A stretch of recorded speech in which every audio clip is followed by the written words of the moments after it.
Hello and welcome to episode 192 of the Awesome Comics Podcast, the place where small press comics make one hell of a big noise.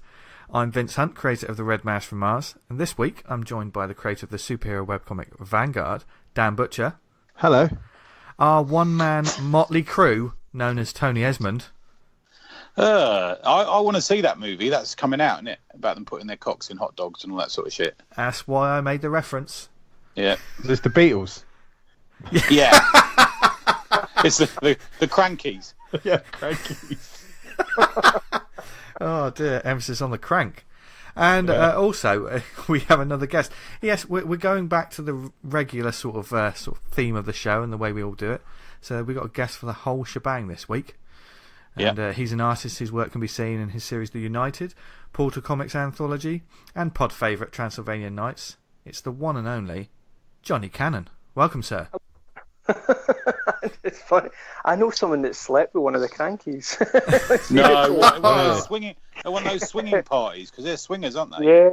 No, it was after a show at the King's. There's a pub at the back of the King's Theatre where they put on like loads of pantomimes, it's the baby grand. Loads of actors go in there, but one of my mates is a musician. Right. We were in the pub one night and he just blurted this out. I've slept with one of the Crankies. We were like, which one? What? And he was like, I know. Like, I don't think they were both there. It was just the one of them. So, oh, right. Isn't that like paedophilia if it's the kid? Because one of them's a kid. We did ask. I don't want to burst your bubble, Tony. Do I tell him the truth, Dan? Do I tell him the truth? Never tell me the truth. I remember being younger and arguing with my granddad about saying that it was a schoolboy, and he was like, "No, it's not. It's a woman." Yeah. I was like, "No." Was he like a really horrible relative who told you there was no Santa Claus and all that sort of thing as well? No, what? There's no what? You're actually comparing Jimmy Cranky to Santa. That's really overstating Santa's popularity. Yeah. You were huge up here. I mean, it was just. Did you get Glenn Michael down there as well? I don't think so. No, I don't think so. I saw him in the Prestwick swimming bath when I was a kid as well, so that was a bit weird. But anyway, we're not talking about for any of our international listeners, just Google the Crankies. Sorry about your Google history search if anything dodgy comes up. And it's nothing to do with crank. No. Jason Statham is nowhere to be found. Although that would have been amazing if Crank was actually the biopic of the Crankies. That would have been amazing. Oh, Crank 3, and he just comes across them at a swinging party and it all kicks off large. Oh, God. Oh, dear. We're already having fun. Sorry, I don't know why this made me remember it. It's the bit from that Afterlife with where he meets the woman who makes bread with a vaginal yeast. Oh, I don't know. It just made me remember that suddenly. Oh God! But I tell you what, we was actually talking about Image Comics. What? Oh yes, yeah. I'll bring us back on the course. Yeah. Thanks, Dan. Yes, we watched a couple of documentaries recently. Well, I did. We'll do the sponsorship ad a bit later. Yeah, we watched it. I mean, we found them on Amazon Prime. I've wanted to watch the Image Revolution documentary for a while, and I know there's probably a lot of our listeners who have already seen it. Yeah. But being the 90s kid that I was, I've been meaning to watch it for ages. I was hoping there'd be you know how some of these documentaries, there's a sneaky copy that just appears on YouTube. Yeah. But no, that didn't happen. So, but see, that's how I watched that other one we're about to talk about as well. Oh, was it really? Oh, cool. Yeah. But yeah, it's on. I found it on Amazon Prime. So if you've got that, the Image Revolution, which tells the story of how Image started and stuff, it's a great little documentary. I will say that. Yeah. I bought it actually because they didn't. I think it was kind of prior to like Kickstarter being so popular. They did like you could pay so much and it went towards the funds to make it sort of thing. Yeah. And that's how I had it, and then it was on an old laptop. I couldn't find it, so it was nice to see it again. Yeah. And I didn't even know it was on there till you said it was there. I had no clue. Yeah, and it's a great sort of just brings back a lot of memories, both good and bad. But also they talk to all of the people involved pretty well, most of them. There's a few people that. Who do they miss off on it? I suppose they miss off Claremont, don't they? He doesn't get involved. Yeah.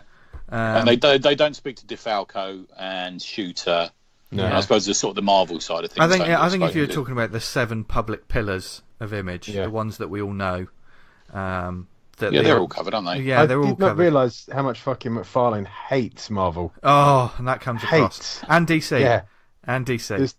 This guy is just so tangible. Yeah. Which is weird when you think that Jim Lee's now kind of one of the big eggs now at DC. Yeah. If you get a chance to see it anywhere, I do highly recommend it. I mean, obviously, because of the 90s and all of the... I mean, they had some amazing comics come out of Image, and they had some stuff that wasn't so good. Amazing, yeah. Image United, anyway. Yeah. And they do cover a lot of this in the documentary, because it sort of goes all the way up until the point where Robert Kirkman becomes one of the head guys at Image, doesn't it, really? Yeah, it takes a little leap, doesn't it, to that bit. There's a couple of years. They do cover these sort of the fallow years, and they do admit kind of to the fact there was a lot of shit brought out. Yeah. And it does discuss how like there were fallouts and people left and then came back and then but it's just great to see, and also just some of that artwork at the time. I really like the footage, because they managed to get quite a lot of footage of old VHS tapes of sort of signings and adverts they did and interviews they'd done, and where Liefeld had those sort of curtains haircut thing and looks about 12. There was one where his hair is like shaved. It just sort of cuts off at a point. It's like it's so 90s. It's unbelievable. It's like one of the haircuts he'd give one of his characters. It was so strange, but and it talks about like Extreme Studios and the amount of money that was flowing about in comics. I mean, it is true when they say you'll never see the likes of it again. Those days. Yeah, I think I'd be surprised now, wouldn't you? I mean, I think we are due another sort of revolution in the sense. I think one of the most public ones, which they do cover on the documentary bit, is the Kirkman Manifesto. Because when that came out, obviously there was both sides of the coin, and people had to go at him. And then all of a sudden, you look at it now, and how a lot of what he said has kind of come to fruition, and it seems to be the kind of way comics, certainly at Image and across the board. Yeah, I do think it's bouncing back a bit, because even if you look at some really good Image comics, they're not selling a huge amount either now. Yeah. They are held up by like 3 comics, probably Image, aren't they? Yeah. When you look at even Savage Dragon doesn't make double figures. No. I don't like the whole thing of like a comic's only successful when it gets a TV series or No, I hate that. I absolutely hate that. I mean, I recently signed up to Warren Ellis's newsletter. Oh, that arrives just before we record normally, doesn't it? Yeah. Have you read that yet? I haven't read today's. He does talk about he talks about Brubaker and Phillips's Criminal and how he loves it and stuff. And he does discuss that, he said people should write comics because they love it, not because they want to do a TV show. And then he brings up, well, how can you say that? Because you've got stuff that's in other media. And then he sort of breaks that down and said, yes, but when I made these things, there wasn't the intent. Wasn't the eye on it. Yeah. So we still need a Transmetropolitan TV series, don't we? That still would be amazing. Yeah. I mean, that Oblivion one I got off Image, that feels like a TV show pilot. Yeah. Oh yeah. Oblivion song. Yeah, Oblivion song. Yeah, it's really, really good. Colouring, and it's really nice. The art's lovely. Yeah, it looks great. I mean, it sort of screams make me into a TV show. That one. Yeah. I mean, there is a lot that is like that, isn't it? And certainly that you hear about, not just from Image, but across the board. All these other sort of like, for instance, Baby Teeth or Aftershock could be a TV show, And Ahoy Comics. There's a lot of that going on at the moment. Yeah. TKO even. There's a lot of companies. Yeah. Black Crown could be a lot of TV series. Yeah. But it's interesting that we immediately think, oh, that'd make a good TV series. Whereas probably 20 years... I'm not anymore. 20 years away from that, man. I've got to tell you, I hate that now. I'm not interested in it. But what I mean is, like 20 years ago, we probably would have thought that'd make a good movie. Yeah. But it's not movies now. It's TV shows that seem or at least taking a. All those CW shows seem to be dying out now. Yeah. I haven't watched any of them for years, to be honest. No. They become so bland and anodyne that I just not interested in them. Is that your word of the week, Dan? That was very impressive. Anodyne, yeah, it was good. Mark your bingo cards, everyone. Use that. Did you watch Titans though? I really liked it. I really liked it as well. I was amazed. Yeah. This I is a was show. really surprised. I went in with like totally low expectations. Yeah. I did And I as went, well. I fucking love this. The moment that a hawk and dove just a kicking ass at Yeah. the start, and I thought, Yeah. yeah. That was just ramped up to entertain, where like the Arrow stuff has always seemed just a bit bland and melodrama, and it's kind It of just- Yeah. They remade too many Batman storylines in that Yeah. one. Yeah. When he's top off and Yeah. he's fighting Ra's al Ghul, I was like, how can you? I mean, it's just. Yeah, exactly. Yeah. And the the thing that constantly surprises me, and where DC are dropping the ball, is we have got a TV series for fucking everything. iZombie, you Yeah. name it, we got a TV series for it. Where's the fucking Batman TV? you can't make a And I've Batman got to tell you, series. That's a piece of piss. Gotham don't count. No. As far as Yeah. I'm concerned, Yeah. you know, fucking, Yeah. and it's all tied up in the fact that Affleck went into rehab allegedly. This sort of thing. Yeah. Seriously. All right. Yeah, fucking Batman TV series seems like a no-brainer. Yeah, I know. And he even appears in Titans, as a sort of shadowy figure, and it's a brilliant episode. Yeah, I hear that Doom Patrol's good, so I'm going to watch that as well. One of my friends has been watching that and said it's crazy and brilliant, and I desperately need to watch it. Yeah, Do my they- son says it's ace. Yeah. Do they worry about damage in the kind of I'm trying to think of the word, not portfolio, but like the worth of the character? Because as soon as you have Maybe. a character popping up on TV, Yeah. it's kind of diminished in a way. Not in my eyes, but Has anyone seen the Aquaman pilot? Do you No. remember Smallville and the guy who played Green Arrow in Smallville? Now he did an Aquaman pilot, and Ving Rhames is a lighthouse keeper who's his mate, and it's fucking. Have you seen it? Have you? It's Justin. He's in what's that huge American show just now? It's not This Life. I can't remember. It's some kind of comedy drama. I think it's huge. Justin. Is it Justin Hartley? Can't remember. Yeah, he I can't plays remember his name. Aquaman. Yeah, Yeah, he's plays Aquaman in it. Big Yeah, Green so Arrow before is- it was before he was Green Arrow. I think it was, and it's fucking pretty toshy, but it's just interesting to see. You know what I mean? Okay. Yeah. Like I said, we fucking watch anything back in the day. Like, if there's anything superhero, we want it. Yeah, exactly. So now we Fantastic can pick Four and movie choose. made by Roger Corman. Yeah, I Yeah. watched that. I watched that Yeah. about 4 times. No, Yeah. Yeah. The Tim We got too Swift much. one's We got too much of a good thing. I said this before to you. I said it a few months ago, didn't I? I just wish they'd all fuck off for a bit. Yeah. Yeah. I Need tell a bit of a break. I'll If tell you you get what- sick of, I'm going to beat you to the punch. If you get sick of seeing heroes on the screen, watching them, you can read them on the screen instead. Do you know what? Yay! Well done, Dan. Take it away. I wasn't actually going to go for the sponsorship ad, but you can take it away, Dan. Go on. I haven't got the script bit for this bit. Well, if you want to read your comics online, the best place to go is comichouse.com Yay. Yes.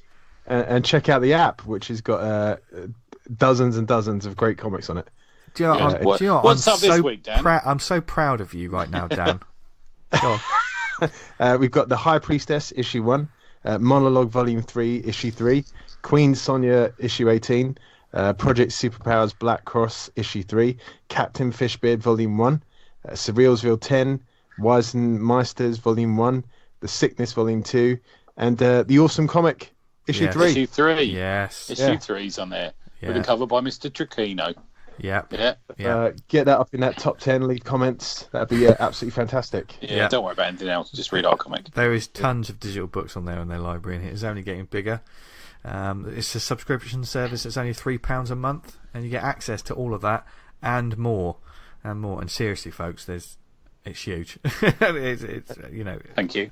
And the comic Jonny worked on, Transylvanian Knights, is on That's there as on well. there. Yes, and we're going to talk a bit more about that in a right, bit. yeah. Yeah. So, if you want to check out that, and you've got the Comic House app, once you finish listening to this show, pop on the Comic House and check out the book. Yeah. So, if you're interested, you can sign up at comichouse.com, and there's also a 14-day free trial that you can take on the app as well. So, get on there, get online, and get involved, and read tons of brilliant indie and small press books on there. And Dan Butcher, well done. Thank you. Yes. Yeah. I could tell you were a little reins. bit shaky at first. You thought, oh my God, he's dropped me in the deep end. But you did well. That's the only way I think you're you going to learn should to take swim. that over that spot. I think you'll be good at that. Yeah. Kind of like my dad threw me in the swimming pool. Yeah. Is that I how think you we have a learn to little bit of swim? a musical bed to it as well, where you Yeah. talk and there's a little bit of like sexy music in the background. I think that'd be ideal for you. Go on. Let's do that now. I'll do the music in the background. And I like the did.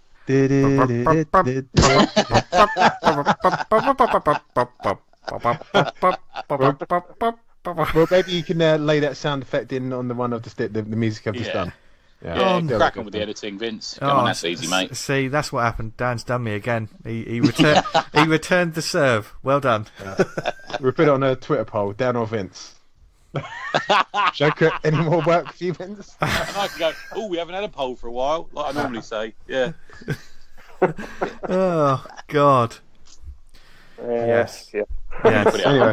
I'm putting it up now. I'm going to do it now. All right. Anyway, I'm not really. No.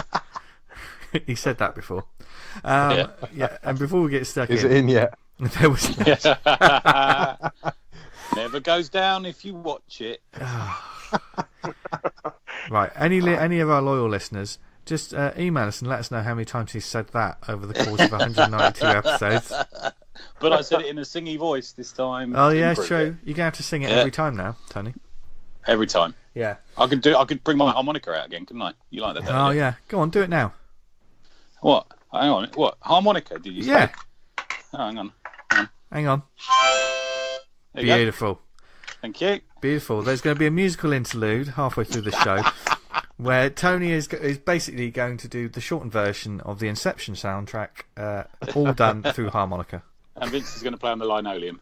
Yeah. I've stopped eating pasta, Tony. You know that. Anyway, another documentary that we did check out that we're just going to, for any art fans out there, is Rude Dude, the Steve Rude story. Yeah. That is also on Amazon Prime. It's a little bit of a depressing one. Yeah. Not quite sure of that one. It's a different kettle of fish. I watched it immediately after the Image Revolution. And it was... And our pals on it. Yeah. Oh, Baron, the Baronmeister. The Baronmeister. Yeah. Yeah, he's on it. So if you want to know more about the Steve Rude sort of story, I didn't know much about, I knew about his art because I've only just recently sort of been properly introduced to his artwork and his work. Really? Yeah, because I never read sort of Nexus at the time.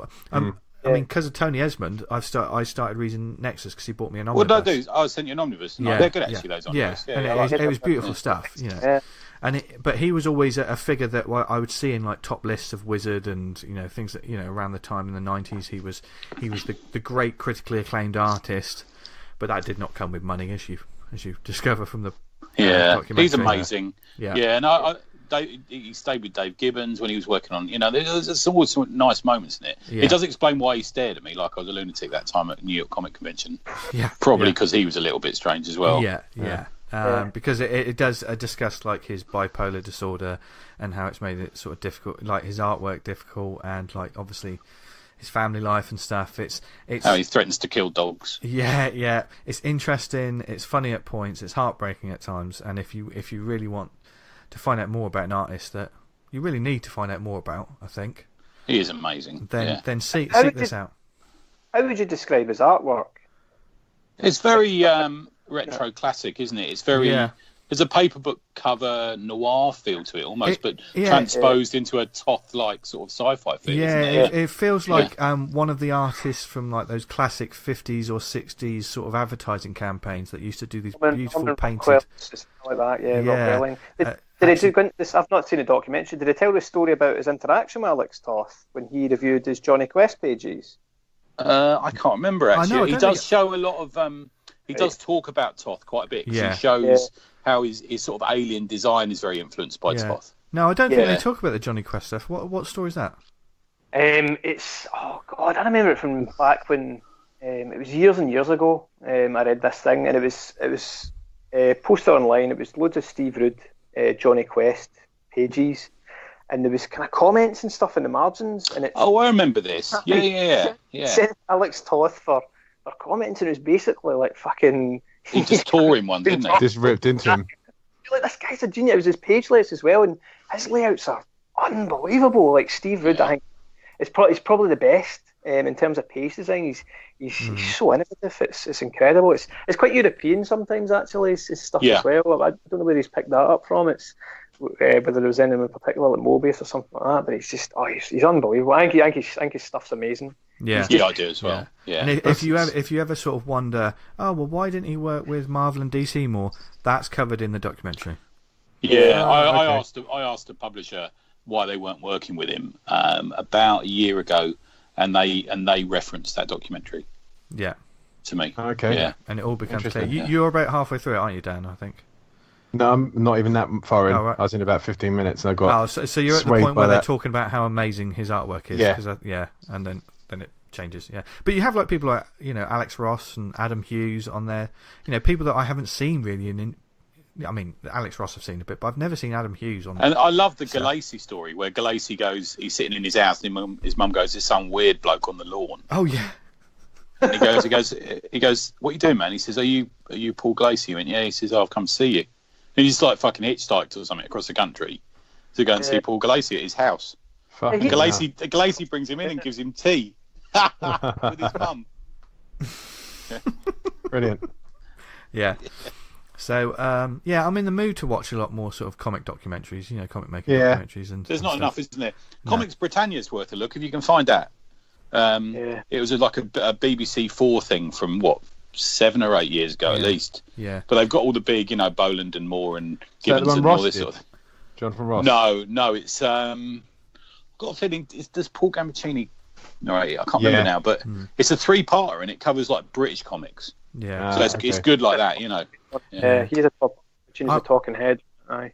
Yeah. Yeah, I remember the one I remember like when I was a kid, and like I think it was just one of my brothers like recorded it from TV or something. So and I watched the VHS over and over. It was like one that talked about a lot of the classic sort of indie comics. I know the one you mean. And that was a lot about Robert Crumb. Yeah. And a lot of characters like that. That was very interesting. Bit like it's quite dated now. That must have been Fucking huge. Robert Crumb's artwork in today's climate. Yeah. God. Jesus Christ. No, that one. You've seen the Crumb movie? Have you seen the movie? No, I've not seen Crumb. the film. That's good. Yeah, it's I good. went to see his exhibition years ago. They had loads of artwork in the UK, and I went to see it, and I was like, some of that's pretty top shelf.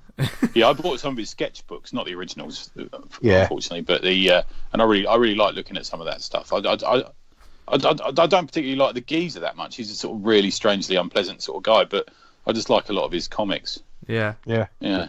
Fair enough.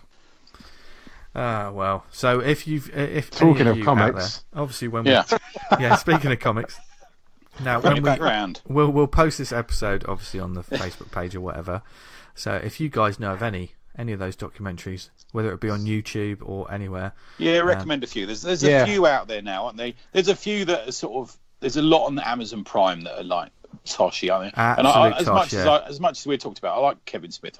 I find comic book guys, whatever that fucking program is, a real chore to watch. Yeah, there's like two minutes in every episode. I quite like. I liked it for probably 2 episodes, and then like it was very much about I see what this show is now.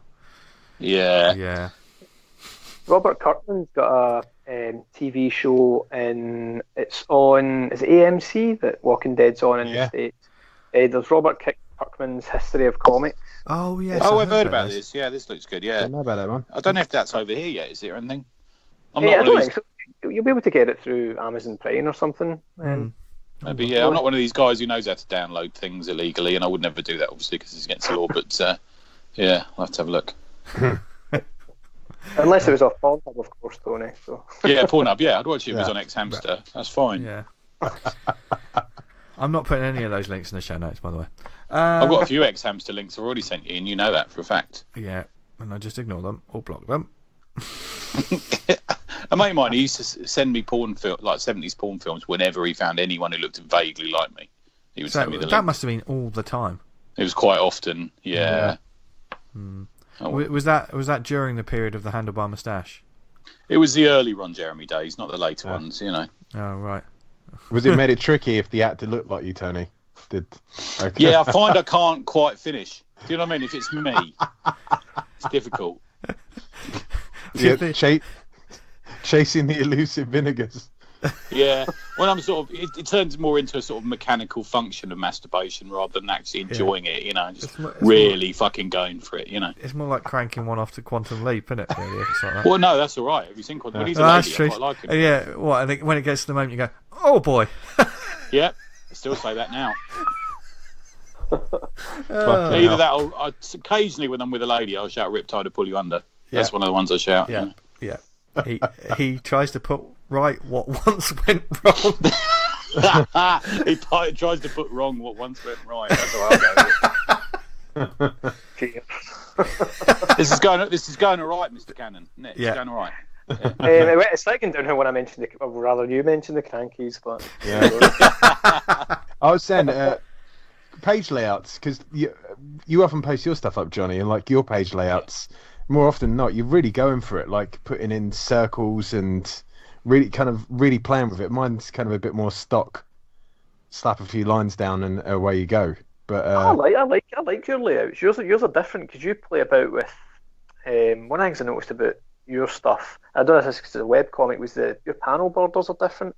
Like you that similar at the start, you did quite a lot of dark panel borders and very thin gutters as well, which was quite interesting. So that changes the page design for me as well. But it was you as well that got me into using circular panels, because I think when I started doing Transylvanian Knights, I'd messaged you. You know when you're sitting drawing for hours, yeah, and you're just so fucking bored, and you're like, I'll just randomly email someone. Like, does this look all right? And there was you, and there was I'm about to admit that I cheated on you, Dan, with Ian Laurie. But both of you, also Gav, I've done quite a lot of stuff with, and it was just like, I think Ian had sent me some pages he's working on from the edge off.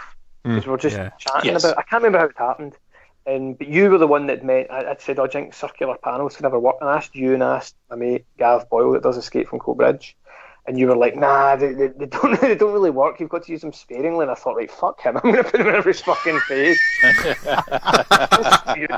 Sure. Well, I've come back to eat my own words because they look great. I saw one. Special, man. And I started doing them in Transylvanian Nights, and then I think in that I started using grey tones quite a lot as well. Yeah. And I do that time. I can't actually do stuff in black and white anymore because I get almost lost. So I think some folk have asked me to do some stuff with them and suggested working with a colourist. So I'll maybe do that at some point. But I don't know if I'm too much of a control freak for that. Have you ever done that before, giving up your artwork for someone else to work over? No, but it's one of the things. It's quite funny when you're talking about image. I don't know if I've told you this before. I met Eric Larson in Glasgow just when I started drawing comics. Nice. Okay. 5 years ago. Him, Howard Chaikin, and Gail Simone did Glasgow Comic Con, and where they used to have Glasgow Comic Con was in the Centre for Contemporary Arts, and there's a big bar out the back of it, and they were sitting in there drawing, and there was Howard Chaikin and Gail Simone, the wee queue of folk. And I think it's because she is she's an amazing writer and stuff. But Larson didn't. She got speak to Larson. No, I think it's because of their reputations. Because their reputations have been, particularly Chaikin, have been terrifying. And it was like a school disco because I was there with Pretty Tough United. It was the original version of United. Yeah. It wasn't the A5 ones. It was an A4 one, which you can't get anymore because it was so shit. I just destroyed all of them. So much. Larson on that Image documentary, he comes across like really well, like really chilled out guy. But you speak to him online, you see him online, and he's a bit of a firebrand. Yeah, he is. He's actually, I've met him in New York. He's really nice in person. Yeah. But I vouch for Chaikin. Chaikin's fucking funny, but aggressive. You know. He got interviewed at it as well by a guy I know, John McShane, and he made a couple of slightly off-colour jokes in it, and Chaikin accused him of being anti-Semitic. And the guy interviewing him, John, thought he was joking. He's like, "No, I'm not fucking joking. Yeah." And I was like, "Holy shit!" But just the gold that he was coming out with. I feel like it doesn't really almost matter if you like his style or not. It's just what he knows about storytelling, what he knows about. Yeah, he's a real masterclass in it. I love listening to him on Word Balloon. He's really interesting, isn't he? Yeah, so charismatic. Yeah. Larson, when I met him, I showed him United, and he kind of. I think it was about 50 pages, and it was A4, and it was thick paper. The first thing he said when I handed it to him was "Oh, it's really heavy." And I was like, "Yeah, don't get a paper cut on it because it's quite sharp." I wasn't kidding. I actually had paper cuts off it, and he kind of looked through it for quite a while, and he said, you can tell a story, and you could probably leave some more white space around this object, and the foreground kind of fades into the background a bit. So I started writing stuff down in this little black book when I got home, along with fucking death threats like Kelly like Larson for slagging off my stuff. kind of put in there like just wee tips and stuff that I heard in podcasts and stuff. All right, that's a way of doing it, and so I keep that around just to kind of set myself right. But he was really nice. He said that's a start. But when I walked away, I was absolutely crushed because I was saying like, "You should fucking offer me an image deal or something." I think it was that moment of you think your stuff's shit, but then there's that moment of complete irrationality. Maybe he'll think I'm really good. It's all right. Do you know what I mean? But it was really positive. It was quite funny because I wouldn't go over and speak to them. So my mate Ross, he's a musician, so he's dead blunt with going round and fucking trying to sell his stuff in HMV and all that shit. I don't mean like he's in with a banner saying buy my CDs. He obviously gets them, on the shelves and stuff. Yeah. And he just went off to him and he was like, oh, my pal fancies you. He couldn't understand a thing I said. You probably can't understand a thing I said either. No, really right. I mean, from what it sounds of it, you and James are quite spicy when it comes to cons. Like, you're quite vociferous in telling people to fuck off from the table. I'm not. He is. I'm not bad. He's got bad back though, so he gets a bit grumpy. He can't sit about for too long, and if he stands, he actually is in a wee bit of pain and stuff with it. Partly because he's fucking 9 feet tall. No, he's really, really funny at cons. That's how we ended up working together. Was at Glasgow Comic Con the year after that. It was still in the CCA, and there used to be this wee room where they put the small press folk, and it was this tiny wee room up the top of it, and it was fucking roasting because it was summer. It was unbelievable. We're pissing with sweat, and me and Gav always share a table. Yeah, because he used to work in Forbidden Planet, where I have my standing order and stuff in Glasgow. And he'd ended up colouring Space Rats and back up in the United. So we could be pals through that. So I was on a table with him, and there was Dave McCulloch. He does horror comics. And then there was an RP folk. There was folk that used to do Transformer stuff. Craig Collins didn't have a table. I don't know if you've heard of him. He's done stuff with Ian Laurie. Pardon me. And then there was Stephen Ingram, I was going to mention his stuff later on. He's incredible. And there was James, and he was just fucking... When he's bored, he gets totally hyper, and I do as well if I'm tired. And I think my wife had just had my son at that point. My son's 4 now. Yeah, right. So I was fucking exhausted and just and just totally. I get really, really hyper. This will probably happen in this show as well. And you're like, what? You just take awesome. We like that. Bring it on. Just stay tuned for the next hour. That's what we say. Yeah. James is. What was it? It was something to do with a comic about Hitler's cat, something like that, and it was quite. It was really quite bad. But I can't even remember what it was about. I don't know. It was something. I fucking sodomized someone. I can't remember who. Noel Edmonds or something. I tell you, his idea. I was just laughing. I was just going along with it. I was just obeying instructions. Just before I put my son to bed, he went, "Daddy, do you know Hitler?" I was like, "Where's this going?" I was like, "Yeah." He goes, "Well, someone said he went mad because he drank Fanta." I was like, "Where'd you hear that?" And he's like, "My friend told me at school." I was like, "That's not true. So don't listen to that, friends." You'll wake up and your kid's drawing a little moustache on. I was like, Jesus Christ. But so you're not going to get any Fanta sponsorship. No. It's another sponsors down the river. Yeah. So where did you meet James to talk about you guys working together doing Transylvanian Knights? It was a Glasgow. I'm advertising Glasgow Comic Con. It's a Glasgow Comic Con in the concert hall because I've always got to be very specific about where a conversation took place for some reason. It was at Glasgow Comic Con, and I'd gone up to him and Craig Collins and said, "Oh, if you ever want to do anything like that," because I wanted to collaborate with folk at that point because Gav was. We'd done something together. I don't know if you've seen this called Official Socks. It's a 2-page thing. It was like Billy's, Billy's Boots. Yeah. So it was like the idea was Alfies special socks. Oh Jesus, I shouldn't tell a story actually because it's got quite a grim ending. But anyway, we did this comic together, 2 pages, and I wrote it, and he was going to draw it because I thought he's just better at comedic stuff than me. He's really good at setting up jokes. And so it's based in Billy's Boots, but instead of it being fucking, I can't even remember the name of the guy in Billy's Boots, the famous footballer. It's this guy called fucking Sugar Mackay or something like that, who masturbated into his socks. So it was his wank socks. Oh my god! Gave him magical powers and made him amazing Where football. can I get this one? It's online. I think I've tweeted it before. I've tweeted it. But it's not that. It's just that it smelled so bad that folk would not go near him in a football pitch. Because the whole story of Billy's Boots is pretty much every week the writer had to, I was listening to Richard Sheaf talk about this week. The writer had to invent a way for him to either lose or have his boots stolen and then get them back in time for the game. That was kind of the whole thing, wasn't it? We did that in Alfie Special Socks. Is he lives with his mum, and Alfie is based on my mate Alfie. Thinly veiled. We used to go to the pub after playing football, and he isn't the one that slept with me, Jimmy Cranky. We used to go to the pub. That's not true. No, it wasn't him. We used to go to the pub after the game, but he would never shower. So he would always like trying to hug me when he had the drink, and I was like, Alfie, fuck off, you're fucking stinking, like, and so I made up this thing just to piss him off. And it really looks like him as well, and Gav had never met him. I was like, it looks exactly like him. And he... this elaborate comic to rag on your mate. That's great. yeah. About him wanking into a sock. This is so suited to our demographic, my friend. I've got to tell you. This is a man that once took a dump in the middle of the street when he was hammered. So oh my god!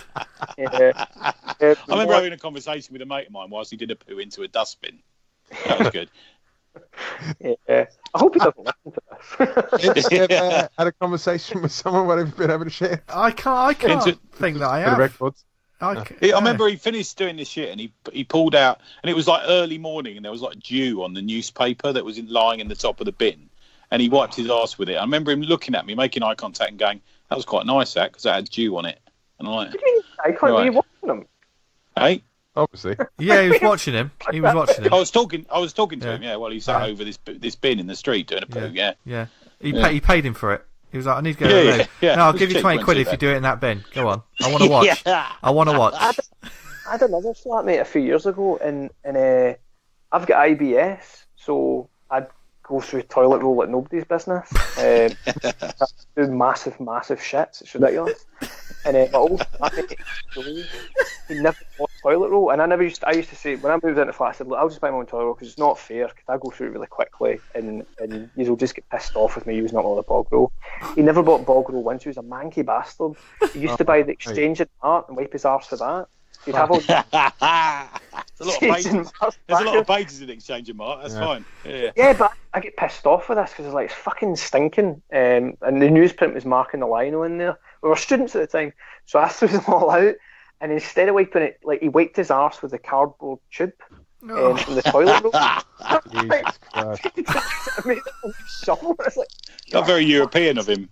I was just like, what? He never made his bed once. He put dirty dishes in his bed once, and he just fucking slept in it. It's just like, he sounds like a worthy target to do your masturbatory sock story. Yeah, that was Joe. No, I didn't do comics about him. Once into this, but Joe, you're a prick if you are. So I'll roll it back to Transylvanian Knights. How did you come up with the concept between you? It was never like this with Heather Antos. It didn't go this way with her. Yeah. How did we? I used to. I can't tell you where I was. I'm in the train. Falkirk. I used to work for there. No, we'd spoken about that at Glasgow Comic Con, and he said, "Yeah, sure." And I said the Craig Cons, and he never got back to me. I don't think he believed me, or just their styles weren't quite right, or maybe he's. I think sometimes maybe. Do you ever get the impression when you're at a con or something, like a lot of comic folk are maybe a little bit scared of you or intimidated by you? Yeah, I can get that. I'll be honest, quite honestly with you. Yeah. Something as well. But I really like both their stuff, and I'm not a horror fan at all. But I'd read City of Lost Souls, and I kind of, when he said about doing something, I was like, maybe if you just dial it back down from 11. And I think it said to him, there's just some stuff I'm not really comfortable drawn, and he was like, no, that's totally cool, because he was a big Hammer fan. Yeah. And he said, I'd been rereading the Gene Callan and fucking Marv Wolfman and Tomb of Dracula. I was like, I fucking love that stuff. I'd love to do something like that. And then he just kind of sent me. It was on Messenger. He just messaged me one day, and he was like, what about Wolfman, Dracula, and Frankenstein's monsters, the Three Musketeers? I was like, that's a really cool idea. But then at first I was like, I can't really. Because so what happened was, it was a 35-minute train journey, and on that he was talking to me in Messenger, and I started drawing the characters, and I was like, I just can't picture Frankenstein, because the Boris Karloff thing is just so strong an image. Yeah, so ingrained, isn't it? Yeah. Suggested Andre the Giant, and I was just, that's fucking genius. It's an original picture of the monster from Transylvanian Knights. It looks like Andre the Giant's got the fucking perm and shit like that. Yeah. Because of his head, like the wee scars, it just looked a bit shit perm with the gap in the middle. And, now that you say that, like looking at some of the panels, there's certainly one panel where he gets a knife thrown in his back and he's just stood there. I can see Andre the Giant in the way you've drawn like his face. I think what I did for that was to get consistency, because I literally did one drawing. I didn't do model sheets or anything. Right. So I just had like bits of reference kind of round my drawing table, and I would just look at them to see the shape of his nose and stuff like that. Yeah. And I think that's quite useful for.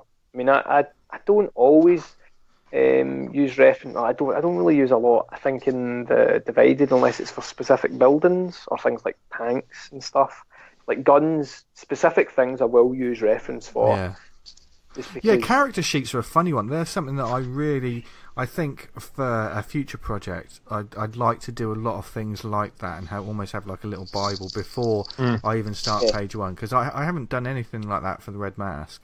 And just that's funny, because I thought you had for that, because I read through the origin issue of that, and it actually looks like you have done character sheets for it. I always presumed you would have done, dude, because it's a very sort of set. They're quite. I don't mean set in a bad way. I mean, they're very sort of set designs, aren't they? And they've got to be, because they've got that military thing going on, haven't they? Do you know what I mean? Yeah. And there's a lot of consistency through the characters. Definitely. Yeah, and part of that, I mean, there is partly the design. I mean, the design of the main character is the classic. Don't do anything too heavy that's going to kill you if you've got to draw it over and over again. But I found now that I'm drawing like issue 4. I've taken a break and done some other things, and I've come back to it. I have to refresh my memory. I mean, thankfully, I've got 3 issues of consistency to look at, so I've been referencing my old issues, because I don't have character like sheets or things like that. So now I've got to think, right, how many panels is the armor on that? Right, okay, I've got to make sure how many pouches have they got.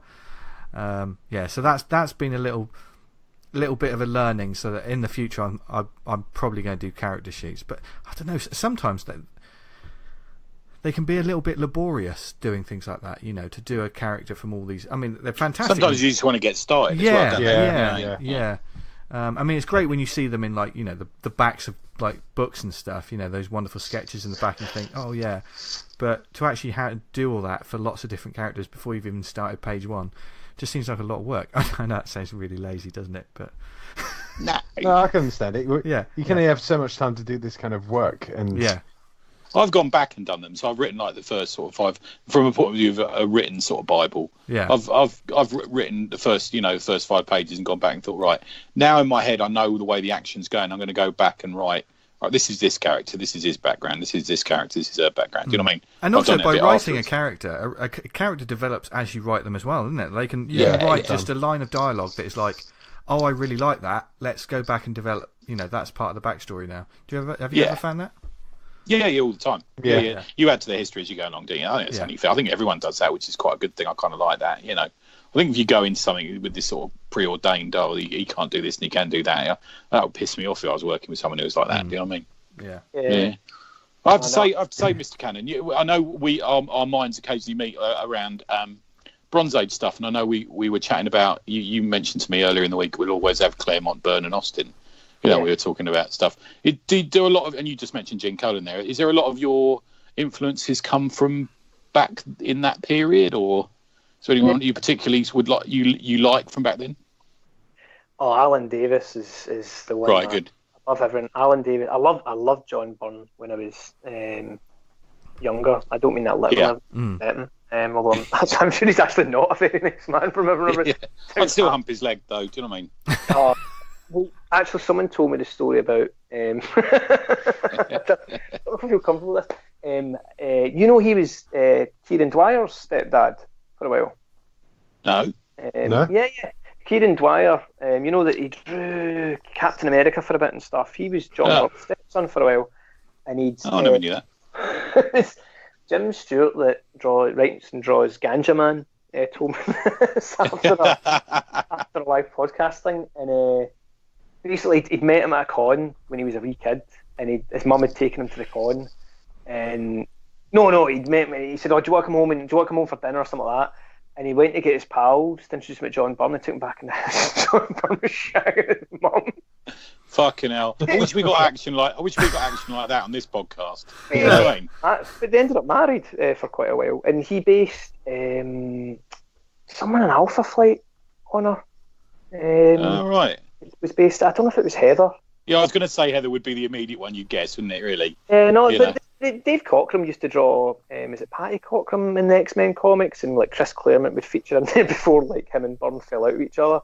That's true. John Byrne shows up in the X-Men issues when they're having the fight in, is it Toronto or Vancouver? They're fighting that. They're up in that big spinning restaurant thing, and there's a snowstorm and stuff like that. And he rescues his wife, and you're like, "Right, would you fuck?" Just like a human shield or something. But so Byrne, but Davis, like when I was reading Captain Britain, that was just unbelievable. It was he's I can learn to draw women. That early stuff. I mean, he draws Saturn and all these sort of people are just gorgeous, aren't they? The way he draws them. But those early sort of Daredevils issues when he was doing the British, were just amazing stuff, just beautiful stuff. And I think like his Excalibur run has shaped a lot of modern artists. I think that is definitely a lot more influential than like is mentioned. I think it's a classic. He's like Steve Rudd though, because I think you mentioned Wizard earlier on. I think Wizard did a lot of damage with that. Where that really built up the Image guys and the kind of the speculator boom about that time. And there was a lot of forgotten heroes because of that hype. The likes people who are like steady were doing great. I'm just thinking like people like Don Perlin and Ron Wilson, all these sort of people that I really, really liked. And then suddenly they were just sort of cast aside, weren't they? That happened to Herb Trimpe. He changed his style to go for that kind of Image look because an editor had suggested because his stuff looked old-fashioned. And this is a guy that drew, I know John Romita designed Wolverine's costume, but he was a guy that first drew Wolverine, was it? Yeah. That paid something like £1 million, and you're like, well, how much did he get? I think he bought a plate off his royalties. I mean, he had quite a few bob, but I know he was a qualified pilot. Okay. I really like his stuff. I'd say everything from Godzilla to the Hulk stuff is just amazing. Week in, week out, great designs of villains that still remain now. I think him and Sal Buscema are the definitive Hulk artists. I love the way Ditko kind of reinvented the Hulk. But those two for me are the definitive Hulk. But maybe Sal Buscema more than Herb Trimpe. Okay. Yeah. I think Herb was more my sort of period. John Severin as well, I think, deserves some credit for that. I think sort of they were very similar artists for a while. Herb Trimpe and him, they meshed styles. No, Marie Severin that did Hulk. Yeah, as well. Severin. Yeah. Right. Yeah, John Severin did some as well. Yeah. I didn't realise that. I thought he just did westerns and stuff. No. He did quite a lot. Yeah, he did some. What's that? He did do a western with the BPRD universe. What's the one he did? Oh God, I don't know, but I know he did Rawhide Kid. Yes. Inked Jack Kirby on Nick Fury, Agent of S.H.I.E.L.D., and that stuff looked unbelievable. It's really, you can almost not read. It's like, have you ever seen when Wally Wood inked Jack Kirby on Sky Masters? Oh yeah. He really, you can see from the position and stuff that Kirby threw it, but they're so overpowering as inkers, but the Nick Fury stuff looks unbelievable. It's incredible. Witchfinder, that's what John Severin did a mini-series was. Yeah, that's a good series, yeah. One of his last bits of work, I think, and it's gorgeous stuff. Amazing. Phenomenal. Yeah. Going back to Byrne, I think Byrne's he's a classic artist, and he's done so many of like the big titles. In your personal opinion, which title or character do you think is Byrne's best? You know, he drew the best version of. I think the definitive X-Men run was his, and I think me too, completely. The Dark Phoenix saga, I don't think it's ever bad. The fact that the Jean Grey and the Basque, I'm going for it straight away. Obviously, I think he drew one of the best Wolverines as well. And Cyclops. Yeah. And the short Captain America. My favourite Byrne issue is the Captain America issue where he fights Machine Smith, and it's got the splash page with Dragon Man crushing him, and he pulls off his glove and throws it in Dragon Man's eye and blinds him. That's my favourite like drawn Byrne issue ever. Okay, I think the original, because you remember the print, the quality of the newsprint and the newspaper that they used to print on, it was just really, really shit. I actually prefer it in that. Because they would design the colours to fit that paper stock, and so when they reprinted it in better paper, it looks off somehow. It looks too bright. We say that a lot about. Especially digital. Digital ruins some of that classic. Yeah. I mean, Jack Kirby artwork for me, when they just take those really old Thor stories and they put them in the back of a Thor issue, and you read it looks terrible, and you know it's not his art. It's not. Do you thought someone could go through and remaster that? You would hope so. I was looking at some of the Jim Starlin Death of Captain Marvel yesterday in the shop, and that suffers from that as well. That period really suffers. Wasn't there a bit of hoo-ha about they recoloured Killing Joke? All right. Yeah. I guess that's not down to the same thing with when the time it was printed. Yeah. They recoloured the Inkle as well, did they not? Yeah. That's and people were losing their shit and just like, oh, this is a disgrace. I was like, I feel so bad for that colorist because it's such a thankless task. Someone did post it up and I was like, it doesn't look that bad to me, if I'm honest. I would like to see some modern colouring respectfully done to some of these old classic pages. You know, not full of like loads of effects or anything like that. Just some nice, decent colouring on it. You always have the original. I mean, that's exactly. I mean, and Lord knows you get those artist editions with just black and white artwork and stuff like that, and that does the work for it, doesn't it? You don't need say no more when it comes to stuff like that. I think it depends when you grew up. I mean, you and Dan are younger than me and Tony.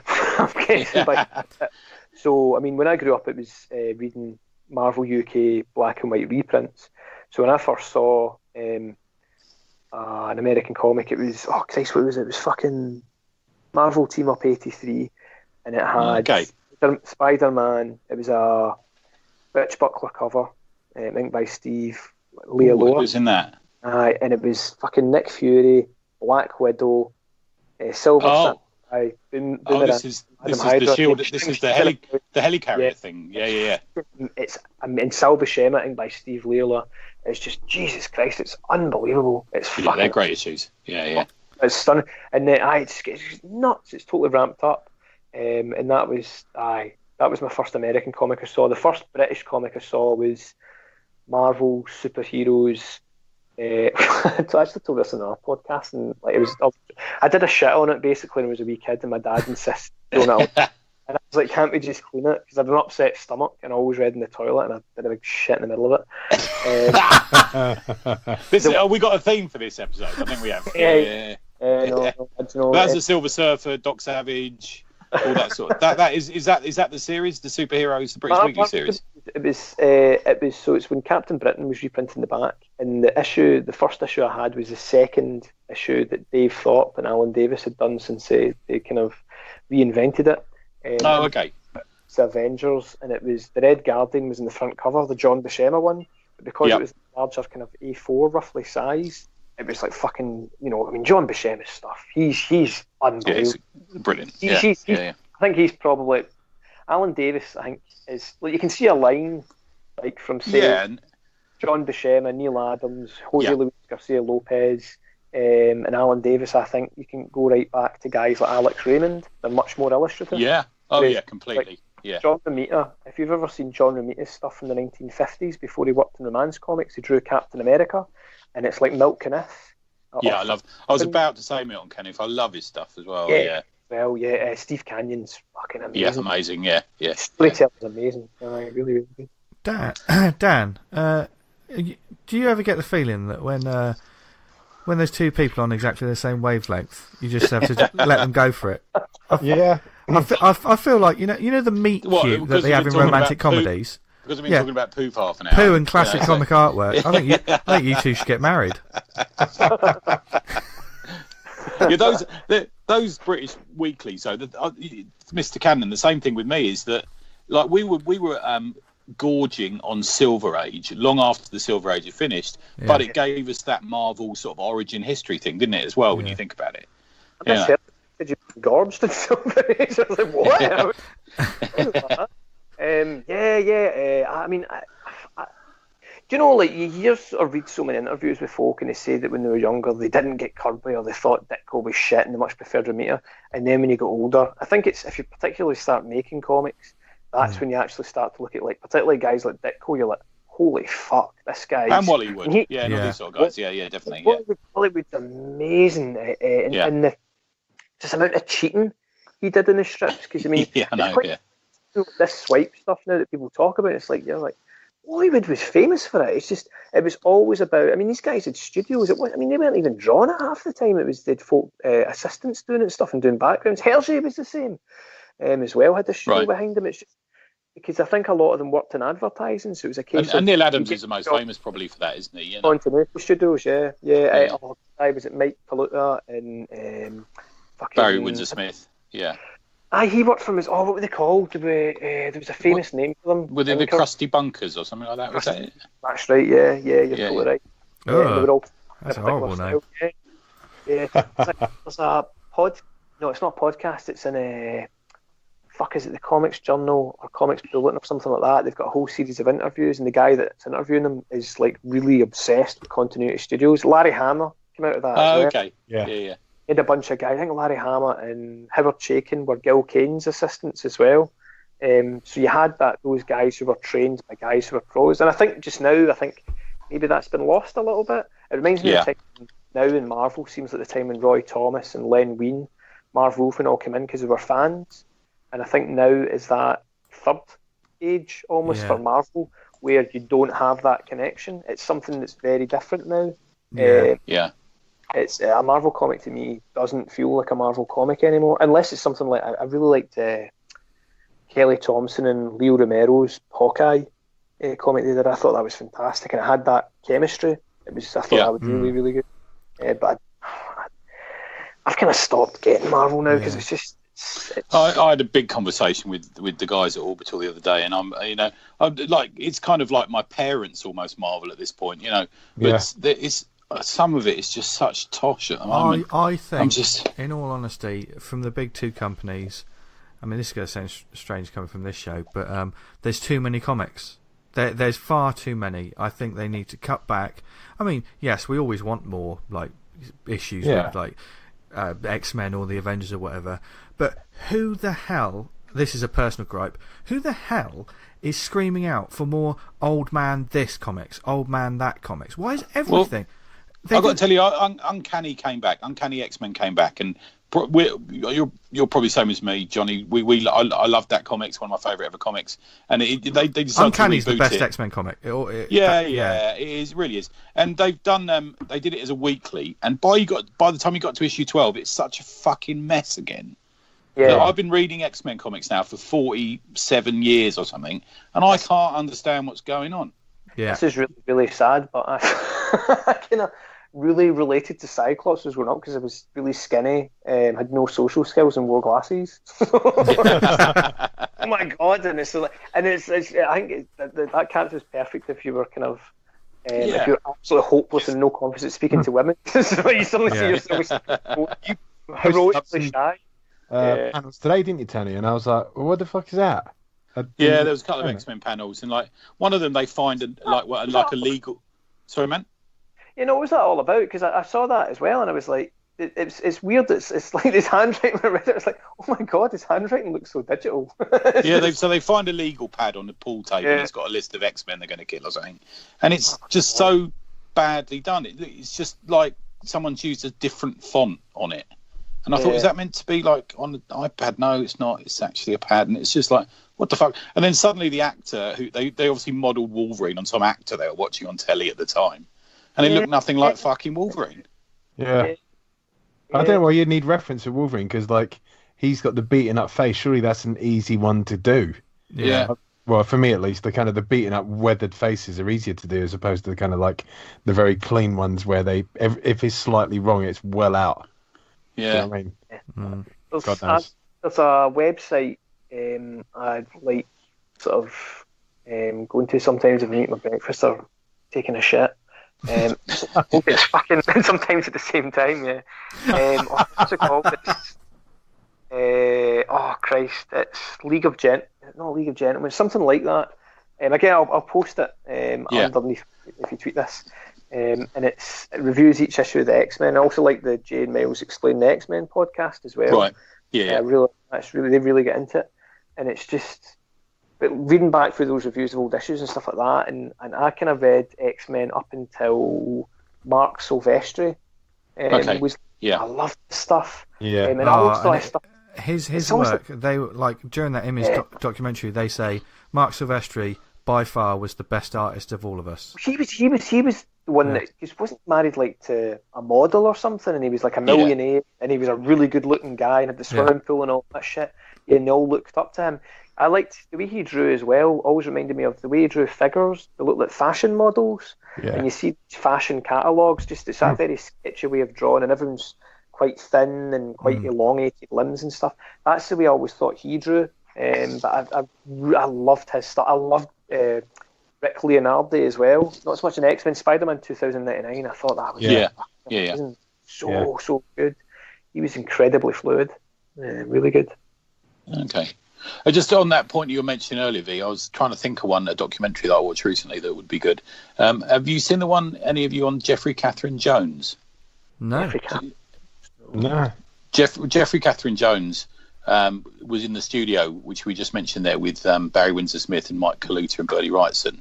And also went on to do... She didn't do many, but she did stuff for Charlton and DC and Marvel and Pacific Comics. She did Alien Worlds and stuff like that, and was kind of a fine art kind of guy. Epic Illustrated. There's some great Epic Illustrated comics from.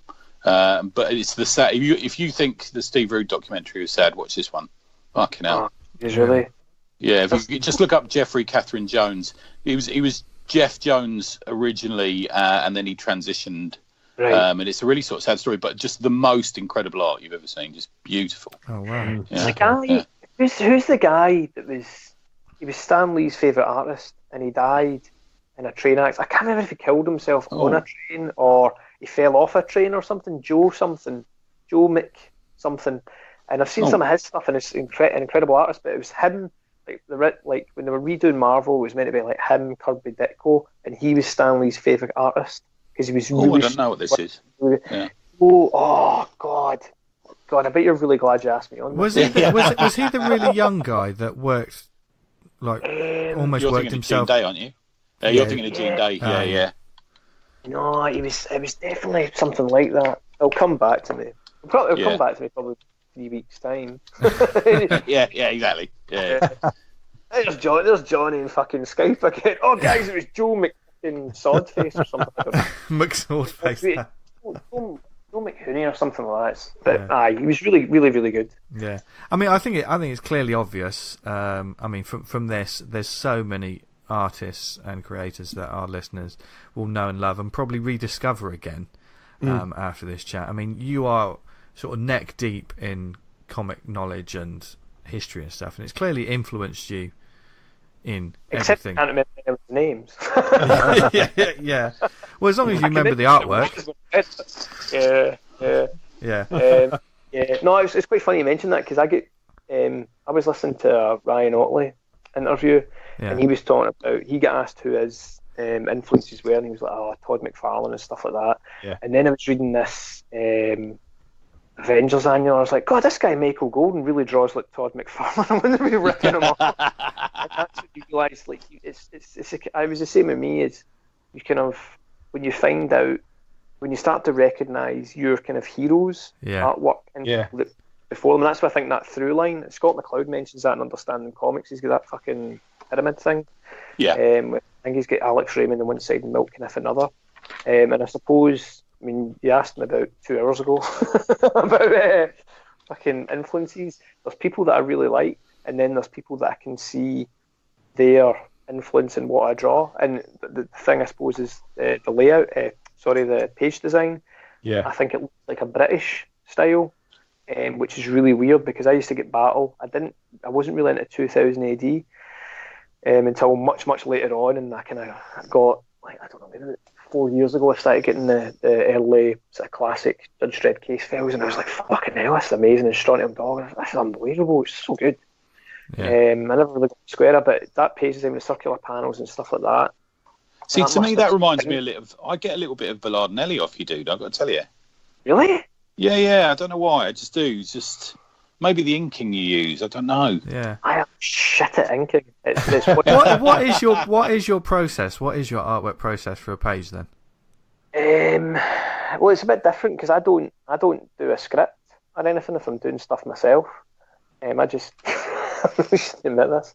I just make it up as I go along. So I just draw what like I'll think up, like I have an idea of it'd be a good scene, and then I'll figure out, like in one of the issues, like there's at the United there was a car chase between a horse and a car, and all the robbers have Tony Blair masks, and that was just because I wanted to draw a car chase. That's all right. That's all you need. Yeah, and drawing car shit, drawing horses, I thought I'll just throw them together. And so then I kind of worked out a transition, but it creates me in trouble because Gavin Boyle, he kind of laughs because he's like, what do you mean you just make up? It's like, Gav, I can't even remember their names. I have to read that. Do you know what I mean? Yeah. I mean, people are like, oh, you can't do that. It's like, where do you think a fucking story comes from? You make it up as you go along. People are like, oh, Lost. I mean, I had this amazing story. Bullshit. Yeah, he made it up. Yeah. It's like, I do think there's room for experimentation, and I don't think you have to like have this fucking amazing 5 or 3 act structure planned out, before you write a fucking 100-issue comic. I think that's ridiculous. It's different. It's completely different from a comic as well because it can essentially go on for how long you want to make it. So it will change. If you've got a beginning, a middle, and an end, so long as you can link those up and there's a coherent narrative. Yeah. So my process is like I'll kind of think of. It depends what I'm doing. If I'm for Transylvanian Knights, it's completely different because I'm working off a script. What I did in the first issue was, it was kind of I'd read something like Ray Sean Phillips does it off Ed Brubaker scripts that he likes to be surprised. And I can't remember if he said this, like he didn't want to like read something amazing at the end of the script and then he would just be fucking like rushing to get to that point of the script. Okay, interesting. Yeah, I get you. What I do is I drew it one page at a time. Okay. And then if there was something, and I drew it in sequence, and then if there was, apart from one page, there's a full page castle splash page. I think I drew that before, and I drew that out of sequence. But what I'm doing in the second issue is I've kind of gone through the script, and the script in that is a lot different than the script in the first issue. In the first issue, it started off very, very detailed, with quite a lot of photo reference because it was kind of establishing stuff. And then it got a little bit looser as it went through, because you don't need to describe a lot of stuff because you've already established characters and stuff like that. But it was quite interesting because with certain things, I think if someone doesn't draw, there's stuff there'll always be, and I've noticed this from most folk, like even professionals, there's just stuff information they'll leave out that you kind of need to draw it. Like what time of day is it? What's the weather like? And what's the lighting like? And the lighting's really important because it establishes the mood. So there was a bit in that, like I had to redraw the sun into the moon, or the moon into the sun, or something like that, because I'd drawn it at the wrong time of day because I'd assumed something, and it's all to do with the Wolfman and stuff like that. And the moon plays into it. And it was quite funny because as I was going through it, James and I were contacting Messenger, and I was like, right, you suggested doing this, this, and this. But I think there was like one panel, for example, it described something that would require a long shot. I had to show an emotion on someone's face, which would require a close-up. So I started using insets. which was quite fine to do. That was easy enough. But then there was a bit with when you get to the circus, I said to James, look, what about doing something a bit like Goodfellas, where it's like a tracking shot? So there's this bit where I think it's like I can't remember how many panels are on the page. There's like 3 panels on a page, like kind of long horizontal landscape ones. But if you cut them out and put them next to each other, and then bought another issue because you wanted to keep it, and then bought another issue as well, just so that I get more money, that'd be great. Stuck them together, it's the same shot, and it doesn't. I don't know if it really worked, but you can see it like fucking. There's a clown at the far right hand side of one panel, then the next panel he's in the near left hand side of it. Oh, okay. You kind of roll through it that way. And then you go into the tent itself. So there's stuff like that, and it's quite funny when Rob Jones went to letter it, all the pages were in out of sequence. He was like, what the fuck? Because I just drawn extra shit. And James was, when he kept saying, like, you just fucking draw what you want anyway. And I was wanting to always go back to him and say, look, what about if we do this, this and this? And it worked for me as well, where I drew, there was 3 pages that we threw away. There was 1 page that James didn't like. And then there was something I suggested we change. It was a bit with when one of the characters is killed. In the script, it was a lot more graphic. And I'd said, well, why don't we do it off panel? And like, I basically, I say homage, like blatantly ripped off the famous scene from Psycho with a close up of Janet Leigh and stuff like that. Yeah. And the knife in there and stuff like that. And I was like, because look, if it's horror fans that are going to read it, they're going to get it. Why don't we put a few of these things in each of the issues and kind of do it that way? Because you're going to get an emotional response from someone, and also if you've got a death off panel, you'll always imagine it much more, much more vividly than you could show it. Well, actually, that's not true because you see some fucking incredibly disturbing films and comics now. But I mean, it goes back to that thing where I was like, look, can we just dial it back down from 11? There's just some stuff I don't really want to draw, and that goes right back to the first time I quit drawing a comic with someone else because they asked me to draw some stuff, and I was like, it was a blowjob, and I was like, so what's the point of this? And it's like, it's just got to do the story, and it just was like, oh, you need to be quite graphic. I was like, oh, yeah, it seems like you're getting off in this a little bit. Yeah, there has to Hang be a minute, we've never worked together. What are you talking about? You just asked me to give you a blowjob. Oh yeah, yeah.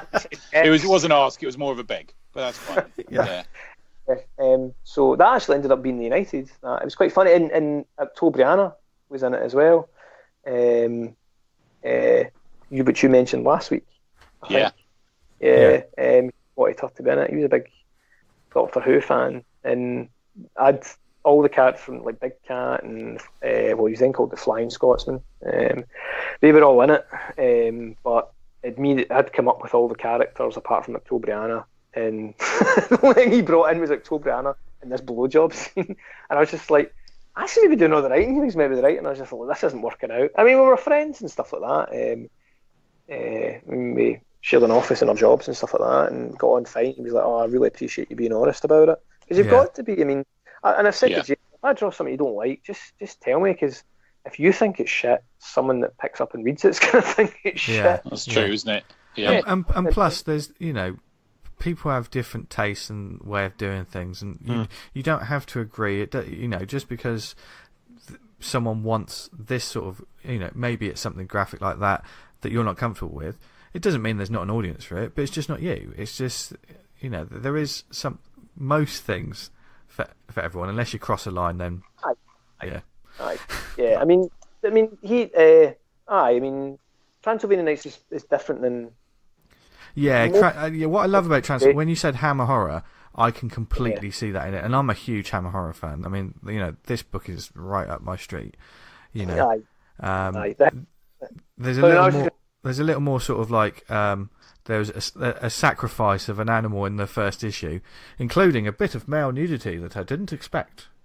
It's funny because when you're drawing your panels and stuff like that, and when there's nudity, you'd ordinarily look for. You always see this in comics in the 70s, and Byrne was really big for this. Their hair would just all of a sudden be long enough to cover their nipples. Yeah.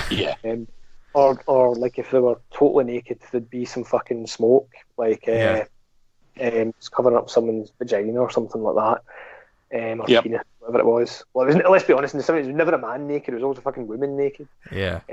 So in this, it was quite there was a nude scene with one of the women. It was in a barn, and I was drawing that, and it was quite funny because I was like, right, that's my wife. I said, can you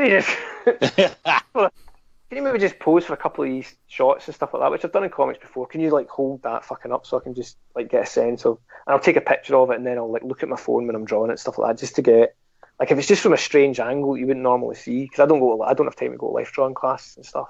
And I didn't ask to pose for that.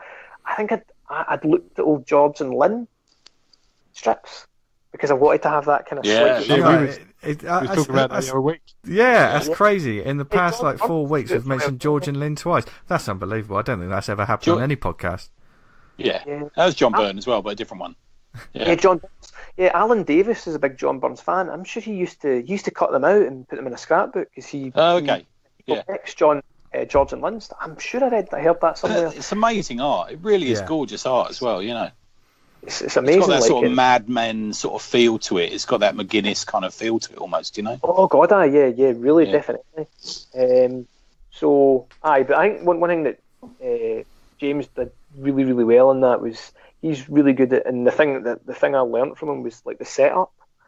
He's very, very good at putting comedy in, and very good at having that kind of roller coaster of going, like, you know, from one kind of emotion to another, like going from horror to comedy to And he was really, really good at that, and he's really, really good at that in the second issue. It's just the script in the second issue. It's not quite Marvel style, but it's almost like that. Okay. But, I will always go back and say, look, this is what I'm doing, this is what I'm thinking about doing if I get stuck. But he'd always said from the start, just draw what you fucking want, and I was like, because I mean, I wasn't getting paid to do it or anything like that. Like I'd said, look, let's just co-create it. And I think the credits are co-created by, like we both said, like, let's agree, because I mean, if you're drawing something for someone, I mean, comics are very much like you do. I mean, Howard Chaykin's big in this. You do a degree of the writing in the drawing, but equally, if you're strongly collaborating on it, the writer is you know, help you out with your page design as well, because you're saying, I'm thinking about doing this, this, and this. What do you think? It's like a visual thumbnail, isn't it? Is what you're giving them sometimes.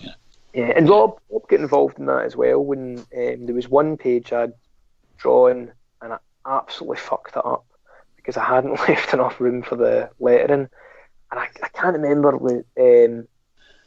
think I sent the page to Rob actually as a thank you, just because he did such a good job. Oh, cool. And like the original page and the one that was published. And it was just a shit page design. And the Kickstarter was going on at the time, and when the Kickstarter was going on, I think I'd just started inking it, so I had to ink all of it pretty much while Kickstarter was on in a month, and I was still penciling some, and so I decided to redraw that page, and they were both like, no, we can fit it in, and I was just like, it looks shit. It just looks shit. So it means it's fucked up. I'll redraw it. It's on me. I just stayed up to like fucking 3 in the morning or something like that, and then was up at like 6 with the kids the next morning. It was brutal, but it was worth it because the page was a lot better. But I don't know. I don't actually.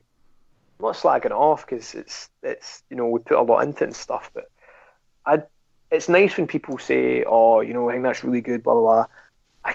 I'm sure yous are a bit like this as well, that you don't actually really like going back and reading something that you've done because you're kind of like, why did I do it that way? There's always going to be those moments. Yeah, and you're always excited about the next thing that people are yet to see. But as soon as that comes out, same cycle happens again. Do you go back and read your stuff? Have you read your stuff since you've published it? Yeah. I've from a writer's point of view, I've gone back. I sort of avoid reading stuff that's more than 5 or 6 years old. I don't know. I find it a bit cringy almost, you know. Yeah. I have to, because sometimes I've started plot points and then completely forgot about them, and I think, oh fuck. Yeah. I better pick that up. Yeah. All the time. Yeah. usually names. I can't remember. I still can't remember. Yeah, names are bad. Yeah, that's true. Yeah. And they're probably names you're really proud of at the time, thinking that sounds a really clever name and that's a really cool name, and then you go, oh, what? Especially for me when I'm talking to the artist and he goes, "Do you remember, Johnny Smith?" And I'm like, yep. Like, That's like Raymond Chandler when he wrote The Big Sleep, and then I can't remember if he worked on the screenplay for the Humphrey Bogart film, like Howard Hawks directed. And he said to him after, "Who killed the chauffeur?" And he was like, "Oh yeah, shit, I don't know." Like, if you work it out, I think it's like he couldn't have been murdered by anyone because the person who was meant to murder them was murdered previously or something like that. Right. Amazing. It's a good story. Yeah. Well, Transylvanian Knights, we're big fans of, and good to know that more issues are on the way. But loads You got of a date on that, Johnny? For Transylvanian Knights 2? A rough date of when you might be bringing that out? Fucking James asking. Tell you asking that. That was a bit of an awkward silence. I was just like, well, just at some point. Coming soon. No, it's this year. I've done 9. I've penciled 9 pages. I've done the cover, inside cover. Oh wow! So you're well on the way. That's well on the way. Yeah. So, well, no, really, because again, in this, like, we're kind of going back and forward, and it's. I don't really want to give everything away, but the stuff he's asked for in that, he's a fucking bastard, by the way. Seriously, how the fuck do you expect me to draw that? And he was like, in the divide, because I've been showing him pencils from the divide, and I was like, look, what do you think of this and stuff? And he was like, so he did something, like, he just ramped up. I was like, you're a fucking bastard, seriously. Like, it's always good to get a challenge, though. You'll be proud of these pages when you look back on them at the end of the year.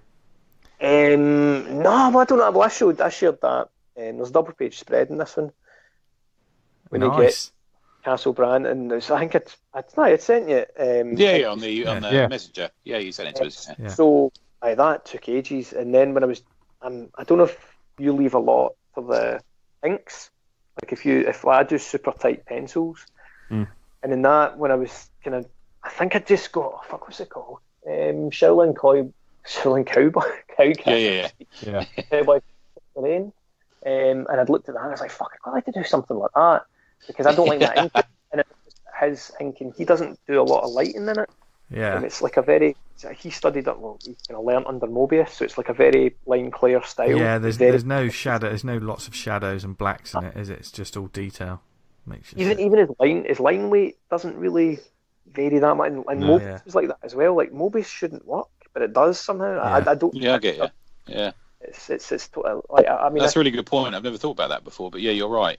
Yeah. Yeah, there's almost a little bit of a flatness sometimes to Mobius, isn't there? Do you know what I mean? Yeah. Because of it, but you're right. It completely works for that. Yeah. So basically, it's going to be that style of artwork for the next issue of Transylvanian Knights. That's what you're telling us, isn't it? Yeah. It's like a really, really shit. Jeff Darrel. Someone broke Jeff Darrel's fingers. Maybe. Don't put yourself down, dude. We love your work. Not myself down. It's just been honest. Like, I mean, there's I can't remember what it was. It was something for one of the Miller World things. Like, he does this fan thing, and someone had sent on and they said, "Oh, why don't you get in for this?" Like, it's not fucking good enough. That's what I'm not going to do. I was like, I draw a lot and stuff. I know exactly how. I know I'm, pretty good at and what I'm not great at, and I'm absolutely not at that level yet. I mean, there's people who are heading for that just now, and if you, I mean, you can see it in your. That's the best thing if you're working either collaborative or doing an anthology like you guys are doing. Yeah. If you work with people that you trust, that you're friends with, and you can be fucking honest with each other and say, what do you think of my weak points are. And I'm perfectly happy to slag you all off just now if you want. Awesome. That's fine. We get that most weeks. You should have heard Heather Antos off mic. Fucking hell. Her interview was fantastic. She was great, wasn't she? Yeah, really good. Well, yeah. She had more jobby chat and she didn't mention the Crankies. So. Yeah. Right, we can't have the Crankies on every show, otherwise. We're hoping to get her back for the poo talk. Yeah. You should rename your podcast Awesome Poo Talk. Yeah. Or the Cranky Poo Talk. Or the Poo Crank. Yeah. I'd never noticed until you were speaking. Like, have you ever noticed the Crankies are like Batman villains? Yeah, that is I can true. see a bit of that. Yeah. There's a Really? little bit of the ventriloquist, isn't there? Yeah. Somewhere there. That's exactly what I was thinking of. So was that as well, yeah. Oh, dear. God, that's so terrifying. They used to do that actually as part of their act.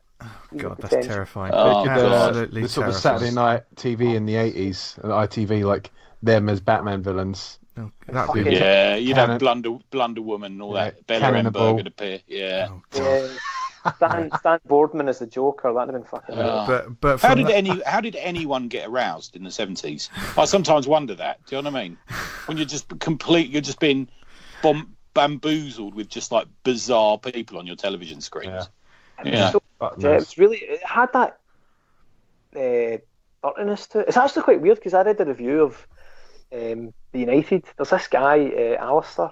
He does a blog, Daredevils and Warriors, and he's just been really supportive. You know, just when you find someone that actually really likes your stuff and there's really supportive and mentor. And he reviewed and he said, "Oh, it's really dirty and grimy. It's very British." And the rest of the guys, it's just because it wasn't meant to be. It's just because I'm shit at inking. That's why it looks like that. And then it just fucking, I can't remember. I got balls something. I went, I better make this noirish then. Yes, style it out. Yeah. oh dear. So where can people find your comics? Where can people get hold of copies? Oh, you want me to mention Comic House again, don't you? We don't get paid for mention. Yeah. I don't think the United's on Comic House. No, I don't I think don't it believe is. it is. So where can people get hold of that? They can get it off. I've got my Big Cartel online shop. I think it's cannonhillcomics.bigcartel.com. And it's like it's like £1 for an issue of the United. Get on Honestly, it. Get on it. If you like Vanguard, you'll love the United. Yeah. It's really good. Yeah. I wouldn't say Yeah. Vanguard, but that's nice to say that. But no. Oh, you're also available for commissions. Is that right? Vince, I've told you before. I would draw you if you sit for me. I'm not. Look. I want you to draw me like one of your French girls. I do commissions as well. I did. I've got Dan to thank for that actually. I was on Twitter and you were saying about you couldn't take any more commissions. No one's actually ever asked me to do commissions. Yeah. Then a guy, a really really like nice guy. He's a dead supportive guy on Twitter as well, like Kirk Spencer. He said, he's a nice guy. Yeah, really nice guy. Yeah. He's a big Sergeant Rock fan, isn't he, Kirk? Yeah, he's a nice guy. Yeah, that's what he asked me to do. Like, and okay. You got to tell people you're doing them and let them know, and then most people, I didn't know you were doing them. Oh, yeah. To be fair. Yeah, no, I wasn't doing. I think you just asked, and I said, just do it, and then Yeah, no, you did. Yeah, I didn't. Yeah, he just said, "Oh, do you want to do one for me?" And I was like, "Oh, fuck, I suppose I better do commissions then." But I didn't even know. I think did I not email you and ask you how much like I should charge? I think you've get back off on Twitter a couple of times. £1,000. Yeah. No, I do. But if you quote "Awesome Pod Poo" at him, he'll do you a discount. Just quote it at checkout. Next week we'll be doing Tommy Tank Corner, but this week it's just Poo Corner. Oh god. No. But seriously, this has been a fantastic chat, and I can't wait to see I can't wait to see what Johnny recommends when we get to that stage of the show. But we've got a few shout-outs this week, haven't we, gents? I'm going to recommend toilet paper. That's what I'll be recommending. Bit of charming, lovely. Charmin Archer, yeah. We are classy, I had a shower the other day, and Sharknado, which is what I now call my dog, he ate 3 toilet rolls while I was having a shower. That was cool. That's just not good. No. Yeah. It's just go for ISL myself. God. Anyway, have we got any shout-outs? Tony, I know you got a few, haven't you? I've got quite a few, yeah. So first off is Little Heroes 3 is on Kickstarter. You may have, if you follow me in any way on social media, you may have seen me mention it. We're about £270 away from the target. So if you're thinking about doing, go on, put in, and there'll be a few. I'm sure there'll be a few stretch goals coming your way quite soon. Oh, good man. I just wanted to check that I had, and I have. Yeah, good. Yeah. I've done a 2-pager with Ian Ashcroft, which I couldn't be more happy with. It's brilliant. What I've Ian's seen. Great. Yeah, Ian is superb, and I put money on Ian being a pro in a few years. I got to tell you. Yeah. So going back that. Otherwise, Hull Comic Con is on the 21st of July 2019. Guests at it are Russ Leach, Lee Bradley, as well as Rachel Smith.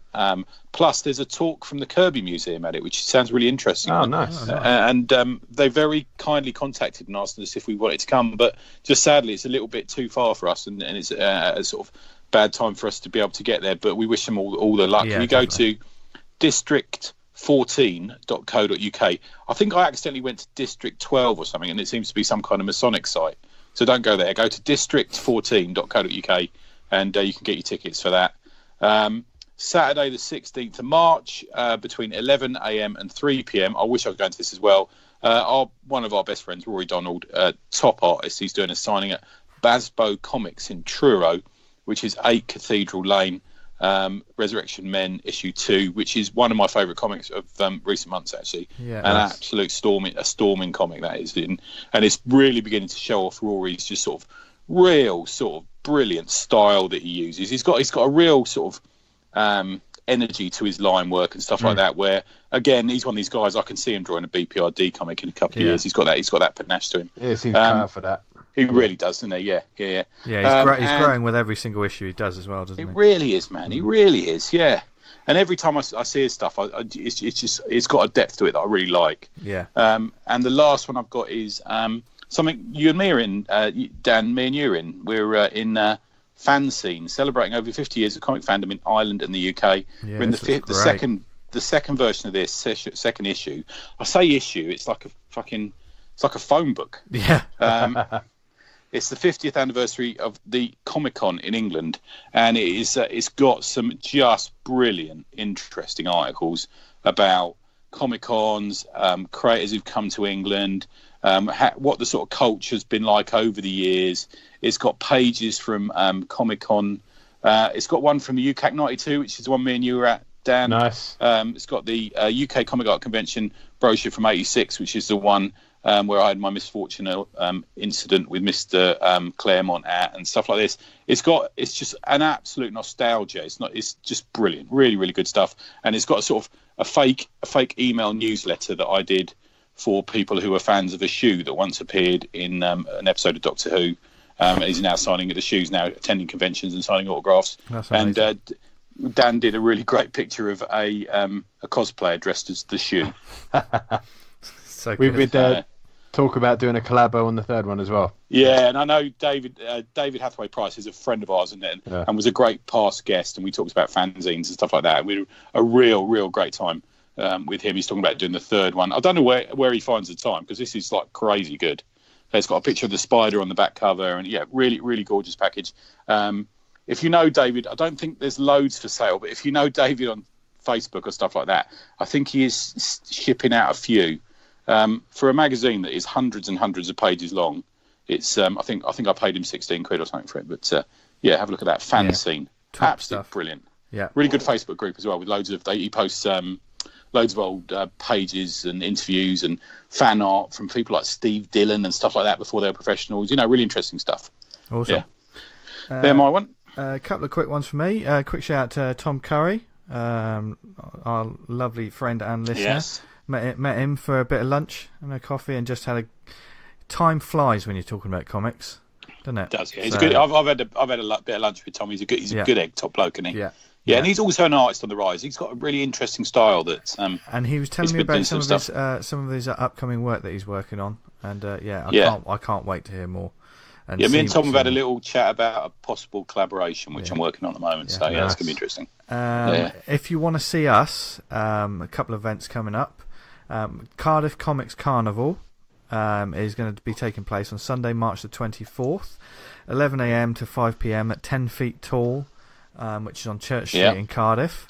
This is small press comic zines and illustration fair. There's loads of people there. They've been announcing so many guests for this thing. And the Awesome Pod are going to have a bit of we're going to be there a bit with a few comics and stuff. So come along and see us there. So I'm looking forward to that. It's free entry as well. So it should be a good day. And Sunday. You don't get many comic shows on Sunday, really, do you? It's quite nice. No. And also, as we announced on the Twitter, etc., episode 200 is coming up. Yeah. And God help us, we've come up with the idea of actually recording somewhere live. Now, I've called it a live show. It doesn't mean that it will be going out live, but we just wanted to do a show where we all met up in the same place, just had a laugh and just recorded one in the same place. And then we just thought, why not open it up and see if any of our lovely listeners will be there. So we're still ironing out where it's going to be and what we're going to do. We're still in the planning stages. But it is going to be Saturday, May the 4th, which is Free Comic Book Day, I believe, isn't it? Yeah. So it's going to be central London. We've yet to find the venue. I've been hawking myself around various hotels, obviously, this weekend to try and get some prices. But we're hoping it's going to be in a good place where you can go and get your free comic books at Orbital, Gosh, or Forbidden Planet in central London, and then come meet us and get boozed up while we talk rubbish on a microphone. There's quite a few people coming along. I'm hoping we're going to get a couple of sort of lively guests to come up and talk on the mic as well. That's kind of the plan. It should be good. Yeah, it's going to be an afternoon recording session. We're not partying until midnight. I will be. So he will be, but I'll be going home for some Horlicks and to put my feet up. But yeah, so May the 4th. He says this, but he'll get to 6:30 and we'll be on our 4th shot. And he'll go, is that yours, Tony? I said, yeah, get on it, mate. And the thing is, you can say this, but anyone who's actually met me knows what a load of horse shit that is. I'll be like, I can't possibly have another cup of tea. It's giving me a headache. Absolutely. But yes. So stay tuned because we want to see a few of our lovely listeners there. If you can make it, there's no pressure. Don't worry. If this goes well, we'll do another thing like this in the future. It is this show. Yeah. It's one big experiment anyway to see if it bloody records every week. So So there's that. And he says checking. I bet you just checked then. I did. I just quickly checked. I did quickly check. Having so much fun. But we're all right, thank God. And just another quick shout out. Thank you so much for all the kind words and the retweets and everything about the past few shows. Really appreciate we truly appreciate it. We've talked about some brilliant books with some brilliant creators and publishers, etc.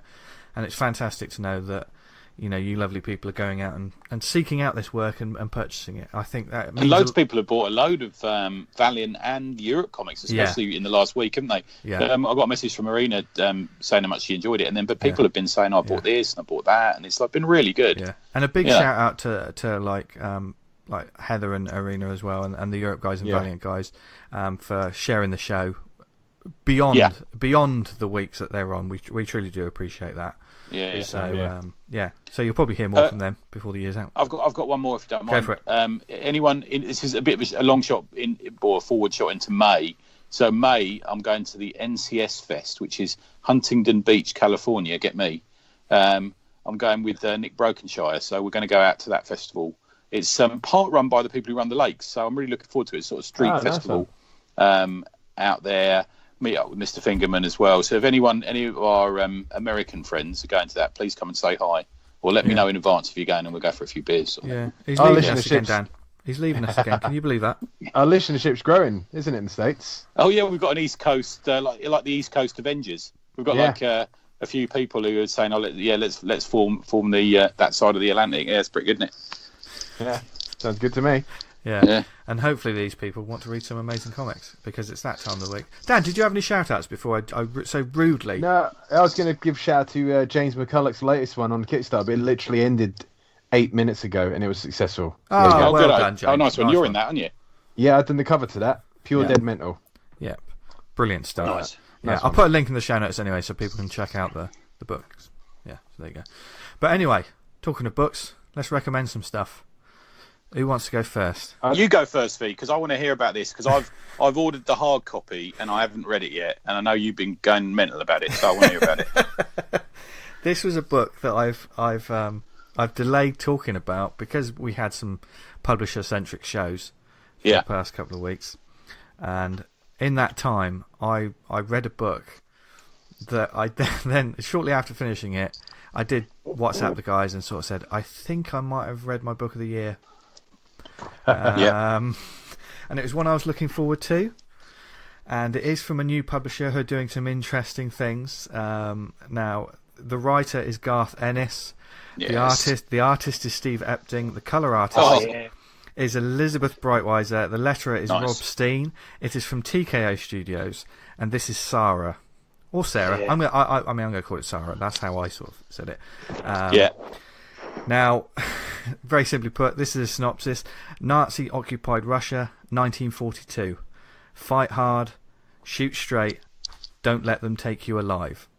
A team of female Russian snipers beat back the Nazi invaders on the World War II Eastern Front. That's all it says about the book. Now, where do I start? This was... I know TKO Publishing, they've done an interesting thing of releasing like a free issue one of like their initial titles and releasing all the individual issues available as well as a complete trade at the same time.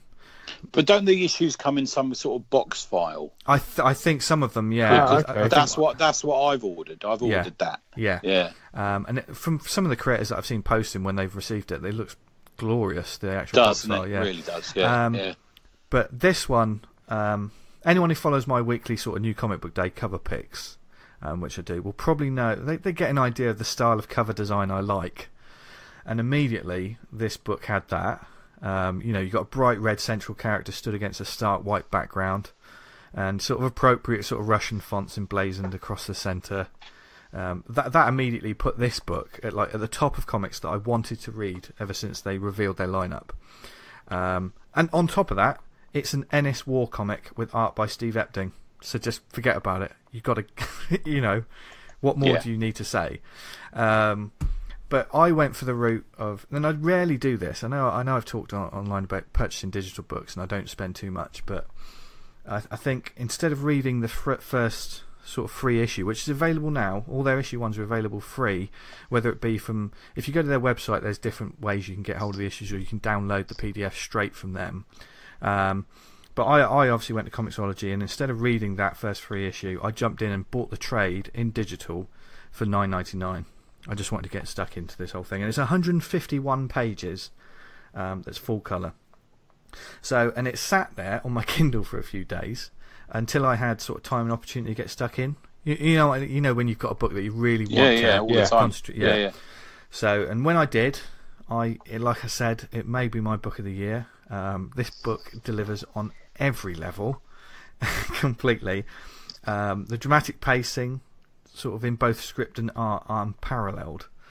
Anyone who's read sort of Ennis's sort of his war books, I mean he's written a few of them in his career, knows that this is a man who knows what he's talking about. There are details, like you read certain sort of details in like the script and stuff, and you think this is someone who's researched. He's talking about things that, even if it's a fictionalized document of the time, there's certain details that are, that must be on point. And it's got that. It's told in chapters, which I think. I think when I read it, it was all in one, so it's like chapter 1, chapter 2. I'm guessing that's just the issues. That's just the way they broke up the issues. But it gave it, reading it in the trade, just gave it a nicer sort of complete feel when it said chapter 1, chapter 2. Do you know what I mean? It's just, there's like a black sort of page that says chapter 1.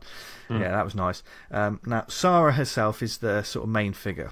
So, and we follow her journey, which for all intents and purposes, the book's narrated by her. So we see the actual war from her perspective. And she does have a squad, a squad of like superiors, but all of those, and her squad, the enemies, she has an opinion on all of it, which is a narrative trick that sort of Ennis uses for Frank Castle. I mean, we've talked about this many a times, but Sara's sort of voiceover really brought back like that sort of the Punisher stuff that you've read. In Punisher's narrating, and just the way that the rhythm of that, and it works perfectly for this story. This essential character that's jaded, she's battle weary, she's a killing machine who pretty much through the whole book rarely shows any emotion, which tells a story in itself, I think, because you want to know more. As well as following her, who's a pretty solitary figure by choice, She's got a squadron of like female snipers, sort of fighting against the invading Germans. I mean, those sort of. I mean, I don't know about this side of history, but it did make me think. Well, maybe I should read up on it. You know, I didn't hear about things like this, but maybe there were. You know. Yeah, there was. Yeah, there was. There's a famous Russian sniper called Pavlenko that Sara's based on. She killed, I think it was 310. She had 310 confirmed kills. That's Second World War. That's amazing that you say that, because they bring up. Oh, I need to read more about this thing, because they do talk about that. That the Germans are starting to think, oh, she's got 300 kills, and like Sara says herself, no one's got that. That's impossible. Basically, what they've done, you know, between us, we've all probably got 300 kills. Yeah. But they've put it together and they've spun it in a way that mythologized it. Yeah, and you know, it talks about that, which is brilliant. I mean, you can believe, but she's such a character and she's so efficient that you could kind of believe it, because she's such a badass. It is a grim book. Obviously, you know, a wartime book it shouldn't really be glorifying any of it, but it's punctuated by some sort of exhilarating action sequences that are they're more Saving Private Ryan than Inglourious Bastards. You know, there's a scene where all the squadron just sort of run into an ambush, and it's just chaos. But you see these women just absolutely kicking ass, and it's war at its most visceral, sort of close quarters battles that end in like sacrifice and stuff. And there are pages, and Epting totally like focuses on these moments that really just take your breath away. So it sort of brought back to me sort of like, you know, those memorable tales of like Squadrons at War, all those sort of films and the stories that we like. You follow this platoon or this team, and you come to feel for these people, but you know there's going to be those inevitable moments. You know, this is war. You know, there's going to be death and sacrifice, and when it happens, much like in this book, when it happens, you are gutted. You know, there are moments, and that even goes for characters that it doesn't really describe much. You know, just in a couple of pages, you really get a sense for characters. I think that's a marvellous thing. There's a wonderful 2 pages at the start of the book. So if you're not sure, just download the free one. You'll be able to see this for yourself. But it's just 2 pages where Sara's sat in a tree, sort of observing a German squadron, and she's identifying targets and weak links, etc. That immediately gives you an immediate taste for the narrative style and pacing that Ennis is going for. But what Epting does, like she's talking about, you know, she judges who are the people that are the veterans, who's going to do this, who's going to do that, but she has to wait. And where's the bit of dialogue here? Yeah, she goes, if one of them, just one, is the kind I don't need him to be, a hard-as-nails veteran who knows that fighting through the shock is his only way to stay alive. I've seen it done, I've done it. So, wait. What else is there, after all?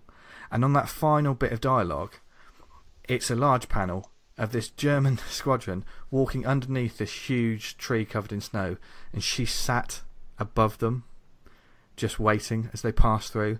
And that was just a marvellous moment. That's within the first 10 pages, and I just thought, if this is a sign of things to come, I'm going to love this book. What do they do with these? Are they ongoings that they release in sort of almost like a mini series, or are they? This is not. Is that done? Is it? This is it done. Right. Okay. It is it done. I won't say too much more than that. Yeah. Which I kind of like, though. I mean, I know some of their other series, like from what I gather, like the Fearsome Dr. Fang and stuff. They seem like they could be ongoings. Yeah, that's what I wondered. Yeah. Yeah. Whereas this one is just, it's like these guys wanted to tell this tale and just did it. I mean, I love sniper stories as well. You know, in films and sort of. I just love following those. Those solitary and deadly soldiers, aren't they? That just so the skills of them, especially in those days, because you just got to think of what they had to do with the weapons that they've got. I mean, these days all the weapons have got lasers and all kinds of crap going on that tells the wind distance. In those days, you pretty much had to. It was just skill alone. You know? Yeah. And yes, and nice, man. It truly details that. So it's got a bit of that flavour. I think as well, like Brightwise's colours are suited to people with more that sort of classic style to them, like Epting. And the way she does Phillips as well, doesn't she? Phillips's stuff. It's that palette that she uses, and the sort of not muted, like old school almost. Yeah. You know, I think that really works. Epting's such an unsung hero as yes, well, man. Completely, He really completely. is. Everything is on Absolutely, point. The detail is unbelievable, and as you say, the colours sing because this is wartime in the snow. Do you know what I mean? You know, but you do flashback to you know, there's flashbacks to other periods, you know, whether it be like in bunkers or different things, and the palette is always perfect for it. But like I say, it's never too stark and in your face. There's nothing that, you know, the book draws you in and it just keeps you there. I mean, I started reading it and I did not put it down, and it was just unbelievable. You'd like, I know we talked about this, man, but if you like that, you'll like Velvet as well. Yeah, that's what, as soon as you really said that, I thought, right, amazing. I need to get hold of this. Nice. Yeah, so and you know, I could talk about it for days, but I won't. I will say, I like those sniper versus sniper tales as well. Do you know the ones? You know, you got two badasses on either side, and they have to come up. There's a little bit of that as well, which I loved. If anyone's an Epting fan, if you go to eBay now, there's an Epting page which is very reasonable, and the inker on it is Al Williamson. You're kidding me? You can't believe it. No. What's it from, Tony? It's from Marvel Universe issue 1. You know, it's like that mini-series that had the Invaders in it and early FF. And Al Williamson, I think that's serious. They covered that, didn't they? Yeah. I think you're right, man. Yeah, I think you are right. Yeah. The Angel's the main character in it, isn't he? Yeah. Yeah, I'm just looking at the writer Angel. now. Yeah. Yes. Yeah, I know what you mean. If you don't know it's Epting's work, Roger Stern. Williamson. So Roger Stern wrote it. Pencils Steve Epting, inks Al Williamson, colorist Gloria Vasquez. Right, I'm thinking of something else then. Yeah, this is like a sort of almost like a cheesy cover. It's from '98, so it's from that sort of funny period when we didn't really know what was happening a lot of the time, you know. Yeah. He used to draw Avengers, and his style back then was very much. It was like when the Black Knight was in it, and all those fucking weird little. His jacket. Everyone says it's the jacket period when they all had like lightsabers and jackets. And stuff. Yeah. Him and Mike Cersei. Almost identical to their artwork, but it's totally changed. I agree with you. I totally agree with you. I think he's so unsung. He's unbelievable. I think after this, he should win all the awards for this. It's beautiful. It's lovely. If you like, you know, Garth Ennis comics, everyone knows we're a Garth Ennis fan, but this goes beyond that. I mean, I got my trousers pulled down because I boarded that box file one, you know, because I just thought, oh fuck it, I'm going to pay the shipping. I'll just come into some money. I'm going to pay the shipping, and I'm going to get that because just the fact that Epting drew it and Brightweiser coloured it, and you were saying it was so good. I thought I've got to have this. Oh yeah, no. I mean it's just little details as well. I'm going to stop eulogising it in a minute, but there was one detail where she takes a soldier out and he's injured. I think he's dead by the time she gets there. But she puts a grenade. She sets up a trap that's got a grenade underneath his body, and she sets up his body in a certain way so that one of his squadron come over to check on him. They'll pull him. They'll sort of turn him over, and the grenade will immediately go off. Yeah. And those sort of things, I was like, oh, this is brutal.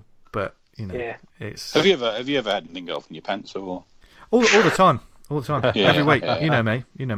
But anyway, so if you like Ennis, if you like Epting, if you like war comics, if you just like stories about badass females, buy this book. Try this. And TKO are pushing the format changes, aren't they? Yeah. They're trying some experiments, and I kind of like that they're out there doing that. Yeah. And then they're getting a good name. They're getting some good press for it, I think. Yeah. You know? I tell you what they're doing. They're putting out some bloody good comics. I tested out some of the other first issues, and you might be hearing a bit more about them in the future. Maybe. Yeah. Nice one. So that one's my one. Yeah, there you go. Who's next? D-Man, do you want to go? Yeah, I'll go for it. I was meaning to back this Kickstarter, and I don't know if you guys ever do this. Back that, yeah. And then by the time you get around to do it, it's fucking gone. But it's Erol versus Evil by my friend Forpe. Yeah, I managed to pick up a copy at Troops, and I missed the inscription. It's 2 guns, you're my hero, Forpe. So. I was listening to something. And we love to inscribe things. Mostly, what was the recent one I did for you, Vince? It was Vince Blows Goats. I think was the recent one. Yeah. And I was listening to. I think was it Jack Kerouac or someone like that, or was it Bukowski? Someone like that used to write in when he did a book signing. He'd write in there, "Thanks for the drugs." Someone would have. Yeah, someone would have a book on their shelf inscribed by him saying, I think he said something like, "Thanks for the crack" or something at one point, I think, you know. That's genius, isn't it? when you're at con and you get the first comic you got to sign, and it catches you out of nowhere, and you think, oh fuck, what do I do here? Yeah. Because obviously I've used different signatures for it. I was like, oh yeah, shit, I got to do that. And the first one's never the greatest one, so apologies for that. But yeah, Errol versus Evil, it's kind of like some street art graffitis just come to life in a comic. It's absolutely fantastic. We got to see this the year before at Troops, and to see it sort of come into fruition, it's just absolutely great. We were lucky enough to get shared some of the artwork, weren't we? Be shown it. And superb. I honestly think this. I wasn't sure of the content, but I've read it through, and it's like I can read this to my son. He would like this. So that's what I'm going to be doing this week. I'm going to read the comic through, and nice work, Darrel. And I think he's working on his next comic. Oh yeah, right now as we speak. That's a great one for kids because it's so chock full of imagination and stuff, isn't it? You know. Yeah, it's got great, really nice, great big, massive illustrations. Not overly technical, but it's got a real style to it, a real colour, a real character. It's just the energy and creativity just bounces off every page. Love it. Yeah. Nice. Really rate it. Nice. Cool. Mr. Cannon? Oh God, I've got a stack of stuff next to me, but then when Finn started talking about Sara, I started thinking about Charlie's War, because they've got the sniper versus sniper thing. And it's volume 2. That's one of my favourite comics. It's amazing. No, but the ones I was going to mention was Left by Stephen Ingram. Which is really, really good. Stephen's from Edinburgh. He's a lovely guy. He can't help that, mate, can he? Do you know what I mean? Most people always seem lovely because I'm comparing them to me. It's really, really good. It's about a girl, Sam, who escapes from a cult in the Highlands in Scotland, and then kind of goes on the run because they track her down and find her. And it's just, his art style's quite simple. It's page design's fantastic. It's quite classic. He uses a lot of 6 panel grids. It doesn't really. I'm just looking through it just now. I'm trying to remember if he used any 9 panel grids. But it's just, his storytelling is so good. He's just really, really good at building suspense as well. There's a stillness to it as well, and just a real simplicity to the art. It's just so clean. It's really, really good. I'd totally recommend picking it up. It's published by Bloodlines, and you can get it off bloodlinescomics.co.uk. It's just really, really good. There's another one I was going to mention as well. My kids are learning to read just now. Or when I say they're learning to read, I'm trying to get into reading, they're just ignoring me. They're 4 and they're 3. And there was a book I used to read for my son, G-Man Super Journal, by Chris Giarusso, and he also does G-Man comics as well. They're published by Image. Yeah, I know the ones. One by Greg Schiegel called Picks, and there's Picks One Weird This Weekend and Picks Too Super for School, which is aimed at girls aged 9 to 13. My daughter loves it as well because Picks either there's a kind of mystery around whether she actually is a fairy or not, but she's also a superhero, and it's just a really, really good idea, and it's a really nice line clear art style as well. There's a wee bit of Davis and his stuff. So yeah, it was to recommend those. They're just really, really good for kids, and also I enjoyed reading them as well because the storytelling's excellent. Nice. Awesome stuff. Cool. Can I say thank you as well, actually? Come on, anyway. Sure. The first one's what I thank yourselves, just because obviously you said some really nice things about. Oh, thanks, man. Well, I wouldn't say if it weren't true. You're welcome. Oh no, but it's genuinely really, really appreciated. I appreciate it a lot. It's a really decent thing, and the podcast is fantastic, and I think you do a great job sort of. Oh, thank you, man. Boosting people. It's a really decent thing to do, and it's also just to say thanks again to people like Kirk Spencer, Jason Wood, and Alan Henderson that got commissions from me. But also they're just really nice about my stuff on Twitter. Nice. You getting one off Jason? Did you? From 11 O'Clock Comics. Yeah, I didn't realise that's who it was when he got. Yeah. I know Jason. Yeah, I'm friends with Jason. Yeah. He's a good lad. Yeah. He seems a lovely. I messaged her a few times because it was quite funny because I did a first. They asked me to do Domino fighting Spiral, and I didn't. He's crazy for Domino. He's got he's got a house full of Domino commissions. He showed me his art fan gallery thing because I was like, oh, have you had any other commissions?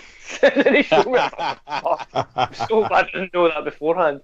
It's like Adam Hughes, and she's like, holy fuck! And it was, when I did it, I was a wee bit. I don't know if I don't know if you get like this when you're like Vincent Dan, when you're drawing something, you ask to draw something, you maybe, because you're not professional, I know you guys actually are professional illustrators. No, we're not. I thought you were. Nah. No. I sleep on a bench. Unprofessional. I totally overcompensated, and that's why I put so much detail in, because I was just like, fucking, I shit off me, so I better put myself into it. So that's why I ended up drawing the rest of the X-Men in there. But he was very honest at first, because I did a first draft and he didn't like it, and he was like, "Nah, I don't think we're working in the same wavelength." And I was just like, "No, look, it's your commit. You got to look at it. So whatever you want me to do, I'll change it. I've skin off my nose, because you're basically paying me to practice to draw it anyway. So I'd be drawing it anyway." And I was just a lovely guy. As well. He's, I don't suppose you'll mind me saying, but he's obviously talks about it on 11 o'clock comics, but he's a sort of hedge fund kind of bankery kind of guy, and he ain't short a few quid. But at one point, I think his missus said to him, "Look, you got to pull back on the commissions. You got to pull back on the OA." He's got an Alex Toth. Has he? Right. Okay. Oh fuck it! It's like, it's a doodle, and I was just like, it's a 2-minute doodle from Alex. It's just some people. I think using this in your cartooning is just because you, Vince and Dan, have both got a much more stripped back. Maybe less so Dan, but it's more cartoony. So you can't hide as much stuff with rendering. Whereas I probably draw more illustratively, so I can hide more. So it's easy for me to draw like that. I've got a lot more. To do something like Vince or Dan, or I'm not trying to hype you up. Yeah, you're just as good as Alex Toth. But to draw in that style where you're able to tell a story and you make every line count, I think that's a really, really cool thing to do. So thank you, Jade. Far too kind. I'm just trying to make sure that every line doesn't fuck up. That's my art style. Well, I always think the best example of that is Darwin Cook. Darwin Cook drew so much with so little, didn't he? Yeah. I think that's such a skill to kind of portray so much with as few lines as possible. It's You mentioned image. That was a criticism they used to get. Todd McFarlane, it was so overly rendered, and why all the additional lines and stuff like that really takes away from. I think the problem for me with not ragging on Liefeld again, but the problem is he was putting lines in that weren't actually even there, though. Do you know what I mean? It was lines for line's sake. Yeah. They didn't follow muscles or. Yeah. I'm not a massive Liefeld fan, but the energy in his work, you can. Yeah, we've always said that's the good thing about him. You've got to take a balanced sort of look at it, but some of his stuff you're like. But again, you're getting paid. If you're getting paid to do it and you're churning it out, it goes back to that kind of the old guys of Hollywood and stuff like that. Were very, very, just very capitalist about it. Like you've got to do a deadline. We're going to do it the quickest, most efficient way because it's about making money. Frank Miller was like that for years. If you look at his Daredevil stuff, it's very, it's pared back, isn't it? It's very pared back, but then Klaus Janson ended up. Frank Miller just did breakdowns towards the end and layout. Right. Okay. Right. That's why.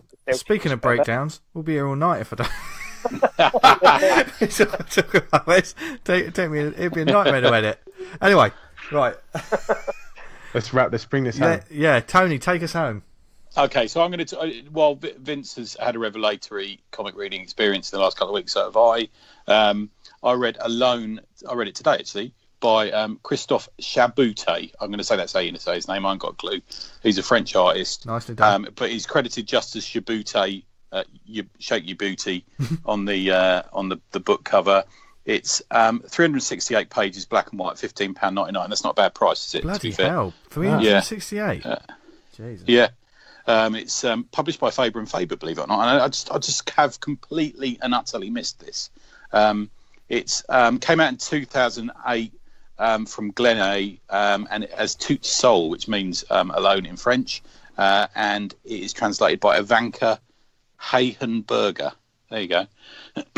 It's I'll read you the little sort of spiel of what it's about. So, on a tiny lighthouse island far from the rest of the world, a hermit lives out his existence. Every week, a supply boat leaves provisions. Yet the fishermen never leave their boat and never meet him. Years spent on this deserted rock with imagination his sole companion has made the lighthouse keeper something more than alone, something else entirely. For him, what lies beyond the horizon might be nothing, and so why would you ever want to leave?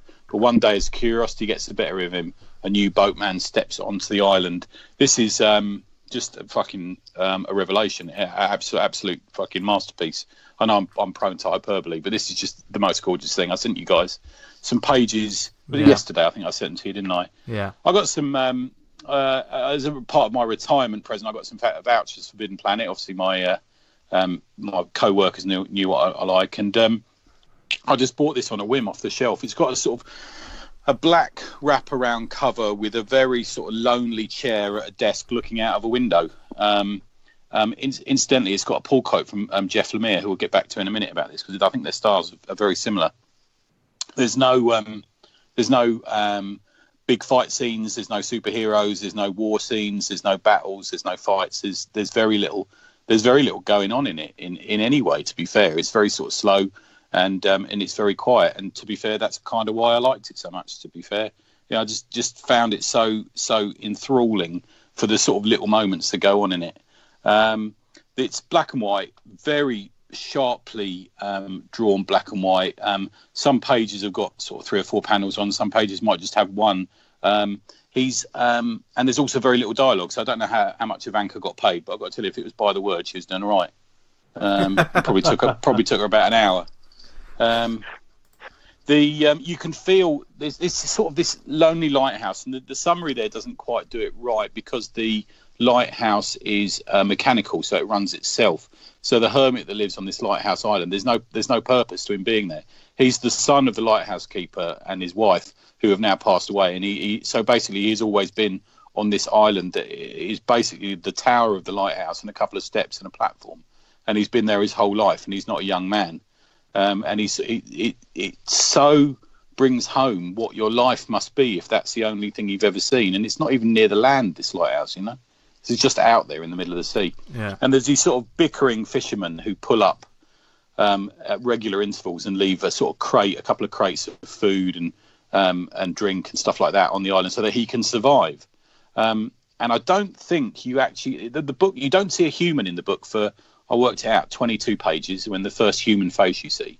So the first 21 pages are seagulls and sea and ships and lighthouses and stuff like that. And so for an artist to spend 21 pages setting the sort of physical mood and scene of something, it's just, to me, it's just really incredible. Really incredible. You don't see the hermit himself for 102 pages. You see the fishermen and they're sort of bickering, and there's a younger fisherman on the boat, and he's saying to his boss, he said, what are you doing? Why are we leaving these boxes here? Is this a drug thing? And he says, no, this is what it is. His father paid me money, and I, on my word, I will leave a box of food there every so often for this person, and he'll survive. He says, and I haven't taken a penny, and it's just what I do. And so his mate, the fisherman's mate, decides that he'll leave a note in the box that he leaves, and that's a real moment. The end of sort of Act 1 in the book is where the hermit goes down to collect the box, and you've seen him at this point, so it's about 120, 130 pages in, and he opens up this letter that's attached to one of the boxes that's sort of secretly been left there, and it said, is there anything special you would like? And suddenly you're like, this is the first time anyone's ever communicated with him. It's just this incredible moment, and he sort of stands there, and the camera pulls back, and you see him standing there alone on the dock. So he also has, as part of the sort of narrative, he has a dictionary rather, that he opens, and he picks a word out at random, and the word resonates with his situation in ways that I won't spoil. But I think in order to both make a good part of the story and also to cheer up the creator, the hermit fixates on things in his house and in his bedroom and stuff like that. So he's got some old sort of toy soldiers who look like Spartans, and he goes off on flights of fancy and imagines the fights that these Spartans would have been involved in. And there's sort of these really sort of detailed, complicated pages of, like, fields of spears like crashing into each other and armoured soldiers fighting each other. And then at one point he looks up, he opens his dictionary and puts his finger sort of blindly on the word metaphor, and the metaphor is explained in a certain way, and this hermit goes off on a flight and fancy about how it actually rains tennis balls on the mainland, because they said that was what the metaphor was used to describe in the dictionary and stuff like that. And it is just, I can't spoil it because it goes off in a way that you just don't expect. And slowly this man, this hermit, who's a bit like the Hunchback of Notre Dame, he's got that sort of disfigurement to him. He's got a sort of disfigured face.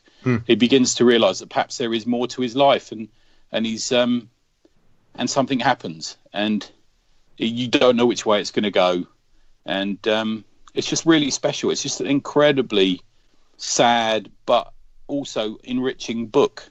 That and there's numerous themes in it. You know, there's sort of he's imprisoned. There's the theme of freedom. There's the theme of sort of interdependency between people and how we kind of do, in a way, need each other to survive. There's obviously the themes of loneliness and friendship, and the fact that whilst he's never really met this sailor, he is his friend. You know, he's sort of relying on him. You know, it is absolutely brilliantly done. I think if you look it up anywhere online, it says this is Chabouti's masterpiece, and I'll make him right on it. But yeah, really good. It just I just had for 368 pages. I just sat there for an hour with this book on my lap and read it, and thought this is just fucking incredible, just brilliant. You know, and immediately ordered his other books straight away. Nice, yeah, nice. That's my one. There you go, guys. Tons of recommendations this week and show notes to do. God help me. But we hope you enjoyed this week's episode, folks, and added more to your shopping list. Sorry about that. We do it every week, but people are going to kill us by the end of the year with the amount of brilliant books that we're talking about. But yeah, if you wanted to get in touch with us, there's several different ways you can do it. You can email us, awesomecomicspod@gmail.com. You can follow us on Twitter @theawesomepod. Where we'll be posting up future guests, etc. every week. Like us on Facebook, facebook.com/awesomecomicspodcast. Also join the Facebook group Awesome Comics Talk, because there's loads of great chat going on there. Loads of collaborations, convention talk, all kinds of good shit. And we get posts pretty much all the time on there. So, and none of this hard sell nonsense, we won't have any of that. No. But hard on that.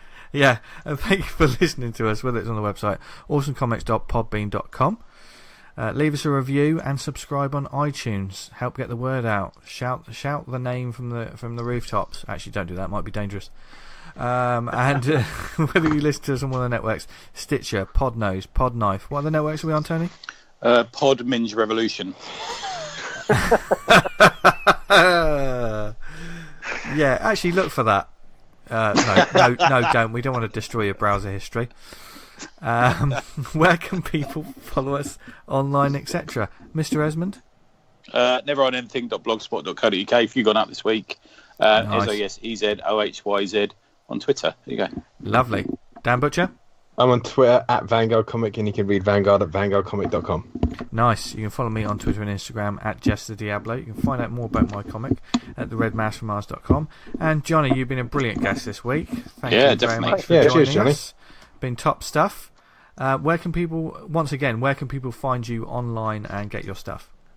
I can't actually. What is my Twitter? I think it's @CannonHill Comic, because I ran out of letters and I couldn't include the S. Shall I look it up while we're talking? Yeah, it's Cannon Hill Comic. And then it's Cannon Hill Comic, _comics on Instagram, and on Facebook I'm just down as Jonny Cannon, but I've got an H in Johnny. No, it's just, there's a reason I can't. He doesn't play by your rules. Yeah. But either way, you got to go for it. And it's cannonhillcomics.bigcartel.com. Yeah. Buy your comics. Go buy all my comics. I'm moving house soon. I need all the money I can get. Yeah, there you go. Help him move house and go buy all his stuff. And we hope you enjoyed this episode. As always, it was another cracker one. Stay tuned for more guests, etc. over the next coming weeks. It could be an exciting couple of months for the Awesome Pod, or it could go horribly badly. You never know with this show. But thank you very much for listening. And from Dan, Tony, Johnny, and myself, have a brilliant week. Read loads of cool comics. Rediscover some of those classic artists you used to love. And as always, what do they do, Dan? Stay awesome. Back of the net. Bye, everyone. Have a good week. See ya. See ya. Bye-bye.